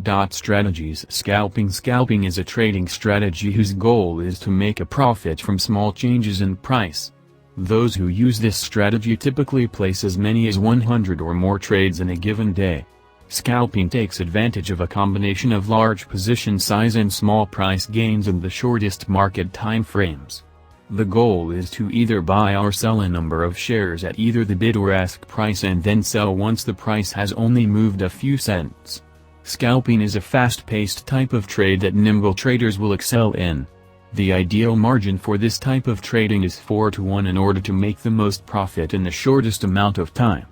Typically, scalpers focus on either the 1-minute or 5-minute candlestick charts. Commonly used indicators include the MACD, RSI and stochastic. Price chart indicators like pivot points and Bollinger Bands are often used to determine levels of resistance and support. It is recommended that you have at least $25,000 worth of trading capital in order to utilize this strategy successfully. Common mistakes to this strategy include choosing poor execution times, not setting the correct stop losses, late exits, late entries and overtrading. Scalping creates a high amount of commissions, which means you are going to want to look for a per share commission price structure for the best results. Fade is an investment strategy based around taking a contrarian approach to the current trend. This is a high-risk strategy that has the potential for high short-term gains when it works out in your favor. The reasoning behind this is that once the initial surge or spike in price has occurred, then the resulting retracement or pullback will be able to generate a profit. To know you are on the right path when it comes to one of these strategies, you will want to look for a gap between the price and the trend line. This means the price is heading more in the direction of the trend and away from the trend line. The right time to fade a breakout is when you have reason to believe that the breakout from either the resistance or support level is false, which means it is unlikely to continue for much longer. You would then want to put this strategy into play when you have reason to believe that this breakout is going to be substantial. Most fade breakout trades tend to fail because the minority who chose to fade the breakout is frequently compromised by the major players in the market who want the current trend to continue. Remember, in order to sell something, you need to have a buyer, and if everyone is currently buying above the resistance level or selling below the support level, then the number of buyers for what you are proposing is going to be relatively slim. There is a reason that this is a high-risk strategy. Momentum trading. In momentum trading, traders tend to focus on stocks that are currently moving in one direction a significant amount. Those who trade based on momentum typically only hold their positions for a few minutes at a time, though it can be longer depending on the speed at which the stock is moving. Successful momentum trading requires the trader to analyze the list of stocks they favor by watching the charts, particularly the momentum indicator, which visualizes the total net change of a stock's closing price over a predetermined period of time. The momentum line is typically shown in tandem to the price line, and it shows a zero axis with positive numbers indicating an upward trend and vice versa. This indicator will typically determine an incoming breakout, which means that even 2 periods of sustained momentum will be enough to cause a breakout. Once a potential momentum trade is found, you don't need to jump on it right away, as this type of trend is typically likely to continue for more than a few periods. It is important to keep an eye on the stock in question once you have made a move. However, as the second the trend seems to be dying out, you need to sell to keep from losing a slice of your profits. The goal here is to find the saturation point, which is where the number of orders starts to increase and the overall volume of bidding begins to slow. This point doesn't mean the momentum is stopping, it is just a good indicator that it is slowing down. Butterfly spread. When it comes to trading options, many day traders remain perfectly content with simple puts and calls when it comes to making money from market indecision or possibly using covered calls as a means of generating income. There are more promising alternatives available, however, and one of these is the butterfly spread. This strategy allows traders in the know to pinpoint the traders that are likely to generate the greatest amount of profit for the lowest amount of risk. The modified butterfly spread, also discussed below, takes things up a notch. Standard butterfly spread. To perform the standard butterfly spread, you are going to want to utilize 3 different puts or calls in a 1-2-1 configuration. The first call you place is purchased at a strike price that is similar to the current price of the underlying asset, the second pair is purchased at an increased price, and the final call is purchased at an even higher price. The same strategy can be used for puts, though the price descends rather than ascends. What you end up with is a neutral trade that is sure to generate a profit assuming the underlying asset remains somewhere in the range of the strike prices. It is also useful if you are interested in profiting from a directional trend as long as you set all three either below or above the current strike price depending on if you are purchasing puts or calls. Assuming it is done correctly, this strategy minimizes risk to a defined level and offers a reasonably reliable potential for profit and the potential for a significant rate of return as well. Modified butterfly spread. The more advanced form of this strategy is called the modified butterfly spread and it has similar goals to the standard version, though it differs in a few key ways when it comes to execution. The biggest difference is that it offers you the opportunity to maximize your profit if put trades are bullish and call trades are bearish. This is done via a ratio of 1:3:2 which leaves just the first put or call. Forex is short for foreign exchange and refers simply to the conversion of one currency into another. Currency exchange is vital to the functioning of the global economy. Goods that are produced in one country and sold in another necessitate currency conversion. Consider, by way of example, that the popular iPhone is assembled using components from at least 5 countries and is exported to no fewer than 87 countries. Given that Apple accounts for its earnings and pays dividends in US dollars, payments to suppliers and the repatriation of profits will require nearly 100 separate foreign exchange transactions for only this one product. When you apply this notion to the whole of the global economy, you begin to understand the scope of currency exchange. In fact, average daily turnover in the forex markets now exceeds $4 trillion. Spot trading in the US dollar to euro alone represents $400 billion, enough to earn it the designated status of most traded financial asset in the world. By comparison, the NYSE and Nasdaq combined account for perhaps $150 billion in daily equities volume. Global foreign exchange volume has doubled over the last 6 years, while equities volume has stagnated. Of course, this isn't an apples-to-apples comparison, but the point stands that the forex market is truly massive. Meanwhile, the retail penetration of forex is minimal. As I will explain in due time, while many stock brokers, bond brokers, and options brokers are all now household names, retail forex brokers tend to be small and specialized and have very little brand recognition outside of the forex niche. Ever heard of Charles Schwab or E-Trade? How about FXCM or Gain Capital, two of the industry leaders in retail forex? Case in point. This contradiction is amazing to behold. It also partially explains the tremendous retail growth in forex over the last few years and the inevitable continuation of this growth over the next decade. Simply, it seems that forex trading has moved from a dark corner of the financial universe into the mainstream.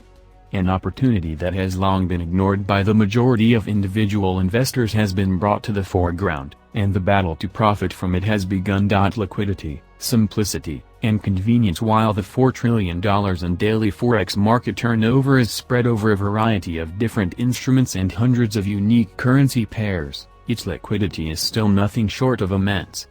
In practice, that means you can enjoy the ability to move into and out of positions instantaneously and at low cost. In addition, since trading takes place in many different trading centers and involves many different broker-dealers, the forex markets are basically immune to market manipulation. To be sure, there is unscrupulous activity in forex just as there is unscrupulous activity in stocks, but because of its size and structure, it is nearly impossible for individual traders to influence the market and/or profit from inside information. At this point, is there really anyone who believes that the same can be said about the stock market? One of the peculiar features of forex is that there is never a bear market. That's not to say that currencies can't decline dramatically over a prolonged period of time. Rather, it means that when one currency is falling, another one is necessarily rising. When stocks are stagnating, as they have for most of the last decade, there is very little that long-term investors can do.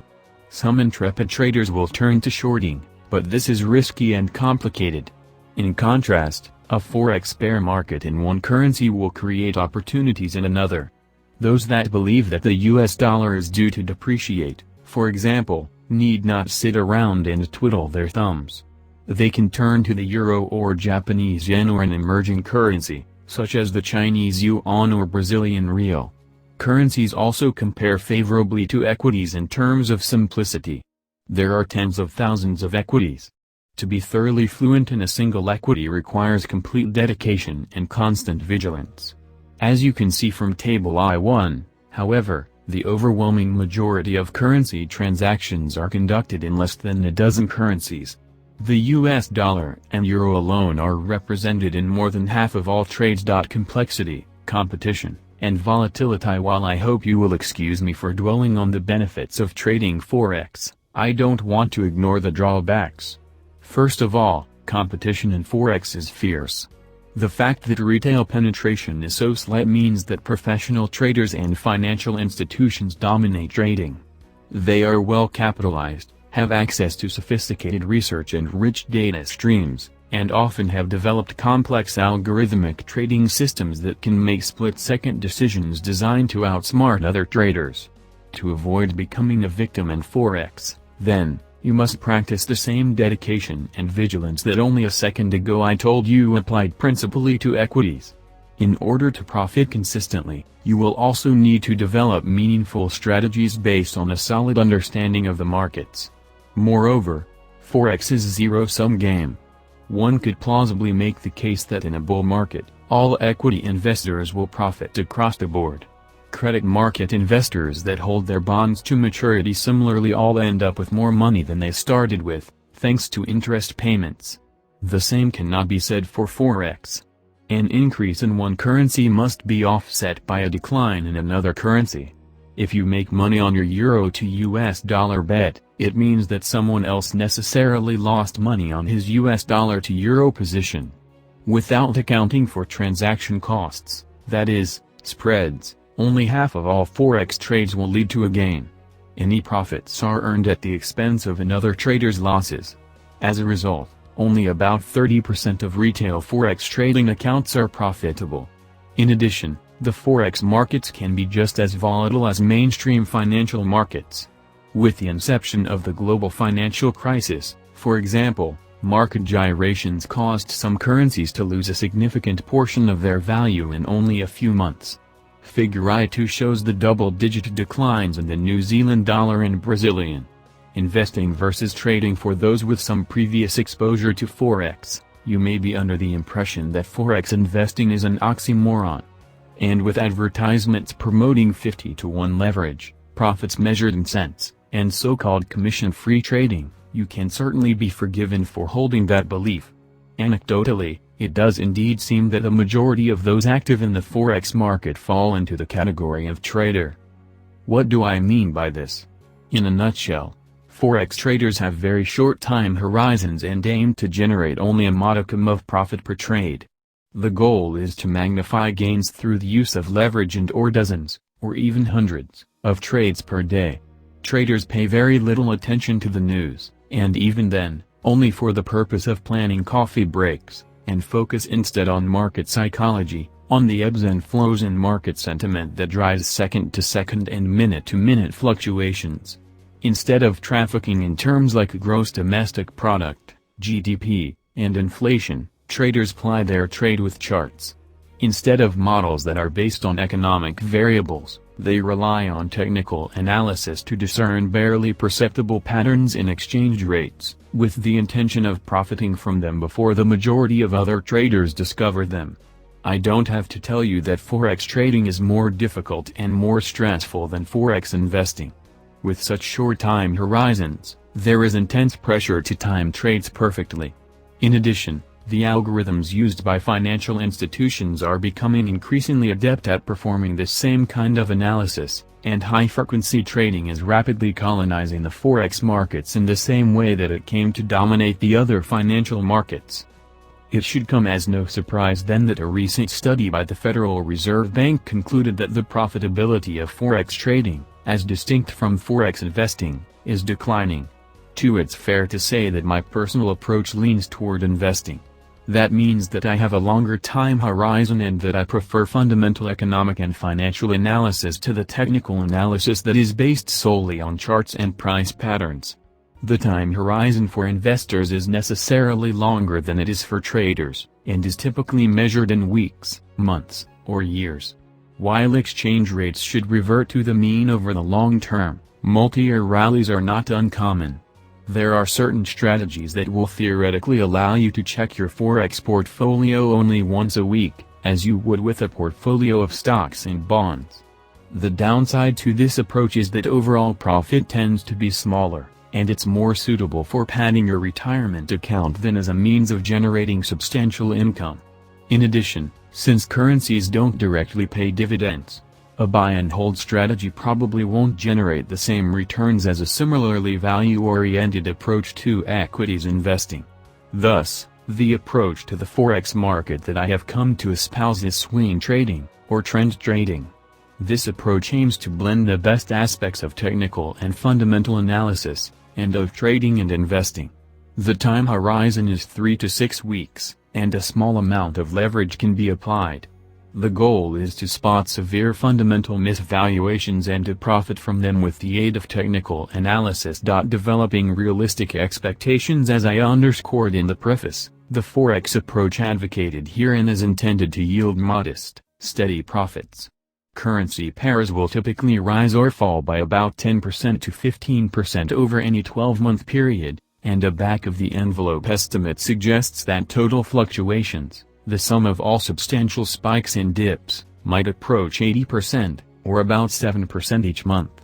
Given that perfect timing is difficult and that for every 3 trades, 1 trade will probably lose money, I think it's reasonable for a successful trader to expect a monthly return of 2%, or an annual return of 25%. Some months will undoubtedly be better than others, and returns will be impacted by interest and leverage. Even with good luck and hard work, returns are likely to be modest. Using these numbers as a starting point, an investment of $50,000 could yield an annual return of $12,500 for a successful trader. This is certainly nothing to scoff at, but likewise, it probably isn't a basis for turning forex into a full-time pursuit. Market structure. In its modern form, the forex market closely resembles many of the other financial markets, with a few critical exceptions. Unlike the markets for other securities, forex trading is geographically decentralized. According to the Bank for International Settlements, BIS, the United Kingdom, United States, and Japan are the 3 largest trading centers, followed by Switzerland, Singapore, Hong Kong, Australia, France, Denmark, and Germany. Together, these 10 countries account for more than 90% of forex volume. Ironically, the rise in electronic trading, which would seem to render geography irrelevant, has spurred the creation of tight trading clusters.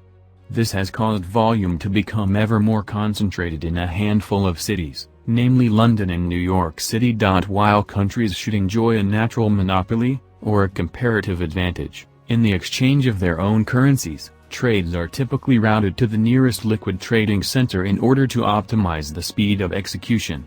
In other words, while it takes less than a second for an order to be transmitted electronically from San Francisco to New York, it takes even less time for an order to be transmitted from 49 Th Street to 42 ND Street in New York. For certain traders, shaving 1 millisecond off of their execution time can mean the difference between profit and loss. Over-the-counter market. The second distinction between the forex market and other financial markets is that there is no centralized exchange through which all currencies are traded. There is an exception to this rule, in the form of certain forex derivatives, which will be examined in greater detail in Chapter 2. Instead, currencies are exchanged over the counter, OTC, which is to say that transactions are executed directly between 2 parties. These 2 parties, for example, might be an individual and a bank, or 2 individuals, or 2 banks. When one party wants to place a trade, it must contact a broker or a dealer. The former serves its customers by matching up buyers and sellers, while the latter will fill orders by taking the opposite side of a trade. This distinction is not mutually exclusive, as some firms will switch roles as it suits them, since currencies are always bought in pairs, one currency against one other currency. They must always be sold in pairs. In other words, the buyer and seller must necessarily be interested in taking opposing positions. For example, if a seller is interested in closing out a long position in the US dollar relative to the euro, the buyer must be interested in opening a long position in the euro against the US dollar. As with any type of financial securities trade, it is the job of the broker to sort through all of these nuances. The broker must amalgamate quotes from multiple sources and combine the best bid, the price at which currency can be sold, with the best ask, the price at which currency can be bought, and present the resulting spread to customers automatically by computers, but the principle is the same as if it were being done by hand. Ultimately, if the seller is willing to accept a price at or below the buyer's offer, the trade will clear. The broker will earn a profit by charging a transaction fee, expressed as a percentage of the transaction value. If the seller demands a price that is too high and/or the buyer's offer is too low, the trade cannot be executed. Given the size of the market and the continuous volume of transactions, this is not usually an issue. The main exceptions are for unusually large orders and during moments of uncertainty, such as major news developments. During these times, the market will temporarily shrink, and spreads will widen. Those that insist on placing a trade anyway may have to accept a less favorable execution price. In practice, a forex dealer performs the same role for his clients by helping them execute trades. Unlike a broker, however, the forex dealer will actually serve as the counterparty for clients' trades and aim to profit from favorable exchange rate movements and also by capturing the spread. Let's consider the example above, to further elucidate this distinction.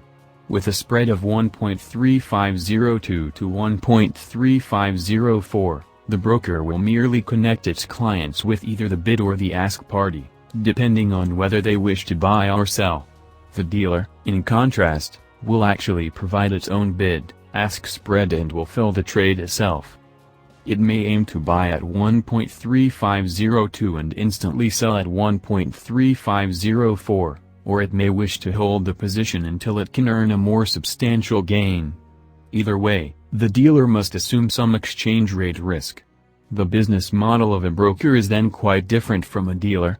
Despite the conflicts of interest that the dealer model would seem to engender, however, it is not automatically clear which one is better for clients. Tiered system. The forex market is divided into different tiers, access to which depends on size. The top tier is known as the interbank market, or interdealer market, where trading takes place directly between broker-dealers and other large-scale liquidity providers. While interbank trading accounts for less than 20% or so of overall forex volume, Figure 1.3, it nonetheless represents the backbone of the market. Access is limited to the world's largest banks, liquidity is nothing short of complete, and spreads are ludicrously small, less than 1 pip for major currencies. Participants. One would think that the majority of foreign exchange would take place for necessary economic purposes, such as to facilitate international trade. Even the most rudimentary analysis, however, shows that this is definitely not the case. For example, the British pound and the Japanese yen are exchanged at a rate that is 50 times greater than would be required for purposes of trade. For the US dollar and New Zealand dollar, the ratio of forex turnover to trade exceeds 100. You can see from the left-hand panel of Figure 1.4 that the relationship between forex volume and gross domestic product, GDP, is similarly out of proportion, especially for Singapore and Hong Kong. The right-hand panel of Figure 1.4 shows that even non-financial participants exchange currencies at a rate that is far greater than necessary for normal business operations. Corporations. To be sure, there is still plenty of foreign exchange that is conducted for non-speculative economic purposes. Any company with overseas suppliers and/or that sells in overseas markets will need to exchange currency on a regular basis. In fact, many multinational companies have entire departments focused entirely on managing their forex operations and hedging the risk that comes from fluctuating exchange rates. By way of example, consider that Apple Incorporated must pay its Chinese suppliers in Chinese yuan, but that its accounts are denominated in US dollars. If the US dollar depreciates by 20% against the Chinese yuan, it would have the same effect as if Chinese wages had risen by 20%. There are several strategies that Apple Incorporated has at its disposal to minimize the impact of such currency fluctuations on its operating profits, which I will explore in Chapter 7. At the end of every fiscal year, multinational companies will typically repatriate a significant portion of its earnings in order to pay taxes and dividends. For a period of a few weeks, these flows are often significant enough to influence exchange rates. This is especially true for Japanese multinationals, which are primarily export-oriented and must convert billions worth of foreign currency back into yen. When you consider that non-financial customers account for more than $500 billion, about 13%, in daily forex turnover, it is immediately apparent that multinational companies are doing more than simply exchanging currency for risk management purposes. Instead, many corporations engage in forex trading for speculative purposes. Some are prodded into doing so by their financial advisors while others engage in speculative forex trading under their own accord. In fact, it's not uncommon for a multinational company's forex activities to cause it to swing from profit to loss, or vice versa. At the very least, most global companies will recognize the impact of exchange rates on their bottom lines when they release their quarterly earnings. During the height of the 2008 credit crisis, when exchange rates were fluctuating wildly, Hong Kong-based CITIC Group shocked the markets when it announced a $2 billion loss from unauthorized forex trades. A spate of similar announcements from other companies followed in 2009 and 2010. As a result, some companies have curtailed all forex activities that are unrelated to core operations. Banks and broker-dealers, also known as prime brokers, account for $1.5 trillion in daily forex turnover. The actual figure is certainly much higher, since trading by other financial institutions is still facilitated by banks.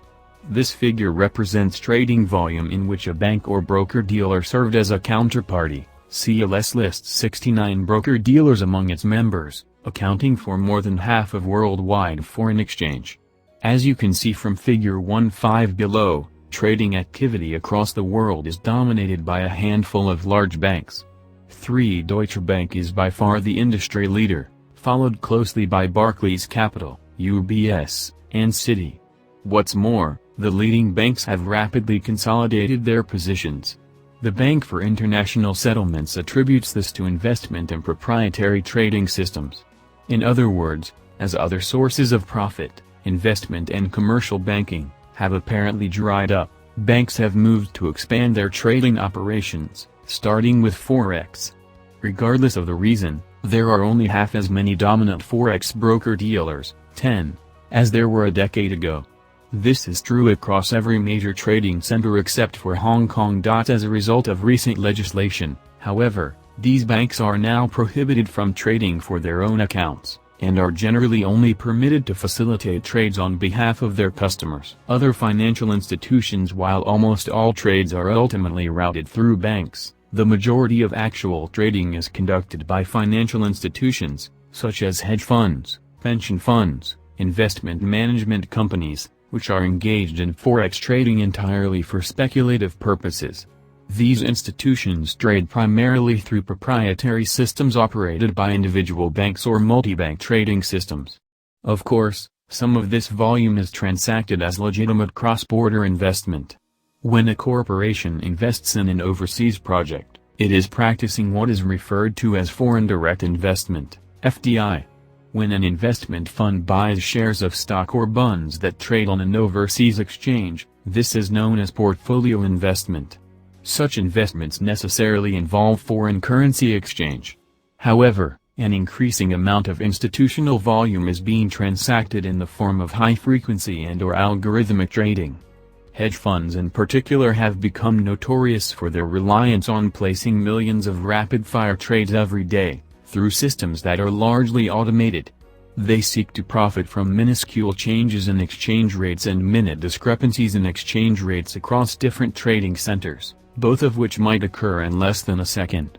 Known as forex arbitrage, this strategy typically involves buying a block of currency on one exchange and immediately reselling it for a slight profit, less than 1 pip, on another exchange.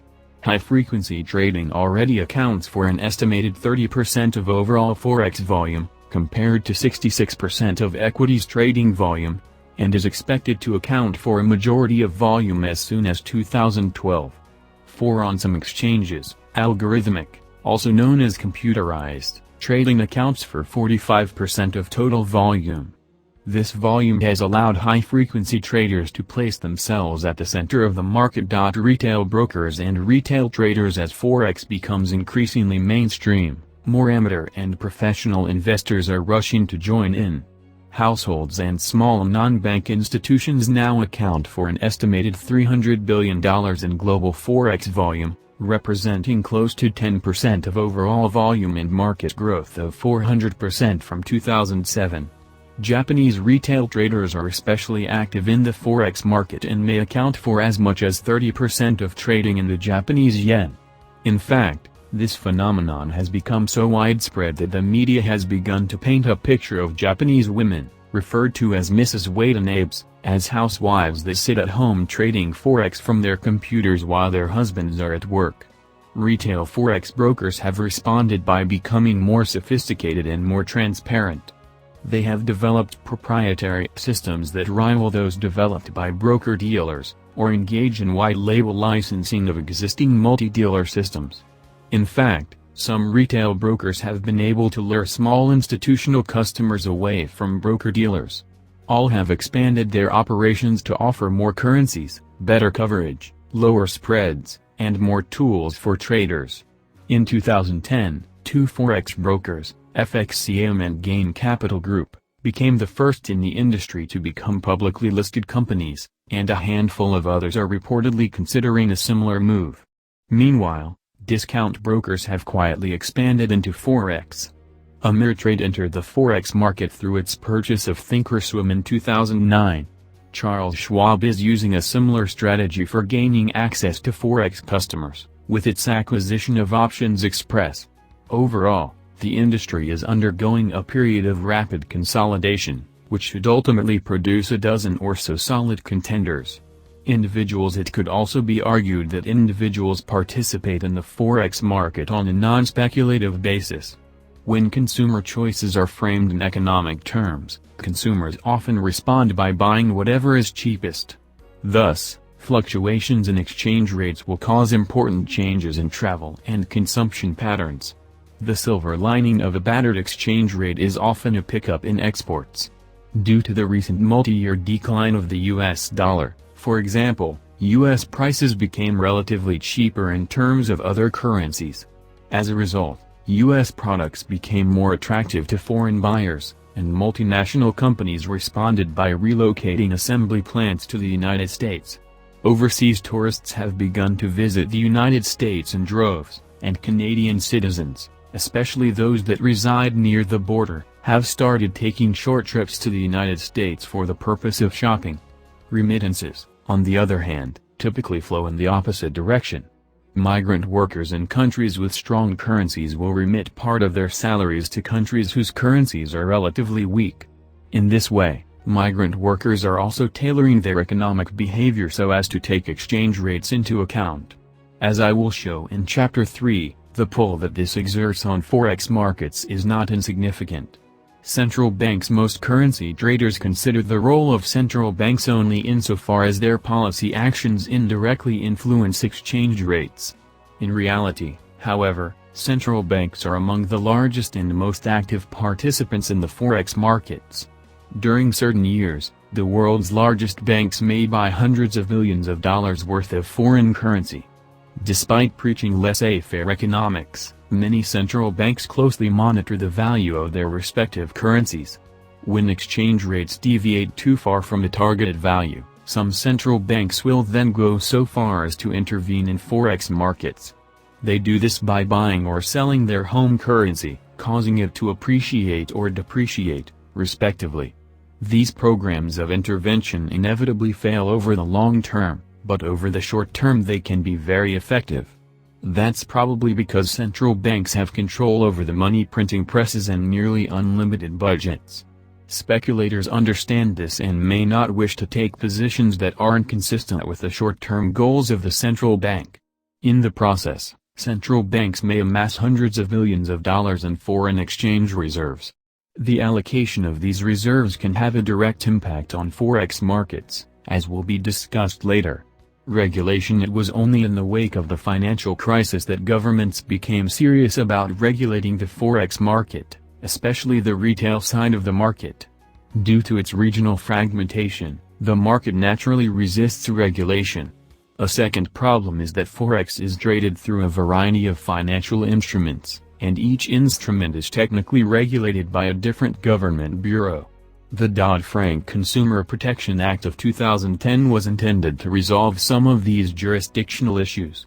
The Commodity Futures Trading Commission, CFTC, has taken the lead and is now the official regulator of the forex spot market. After several rounds of negotiations and a public comment period, the CFTC formally released a set of new regulations in late 2010. As a direct result of these new regulations, all forex firms are now required to register with the National Futures Association, NFA, either as Futures Commission Merchants, FCMs, or as retail foreign exchange dealers, RFTs. Registering institutions are required to maintain net capital of $20 million plus 5% of the amount, if any, by which liabilities to retail forex customers exceed $10 million 5 in order to protect traders against the possibility of broker bankruptcy. In addition, persons who solicit orders, exercise discretionary trading authority or operate pools with respect to retail forex also will be required to register, either as introducing brokers, commodity trading advisors, commodity pool operators, as appropriate, or as associated persons of such entities. 6. Forex brokers must also disclose on a quarterly basis the percentage of non-discretionary accounts that realized a profit and to keep and make available records of that calculation. 7. Actually, this calculation has become an excellent tool for first comparing and then selecting a broker, as will be shown in Chapter 8. Finally, American forex firms are basically prohibited from offering commodities trading in contracts for difference, CFD. Because of their derivative nature, there are too many restrictions on trading them over Theta, OT.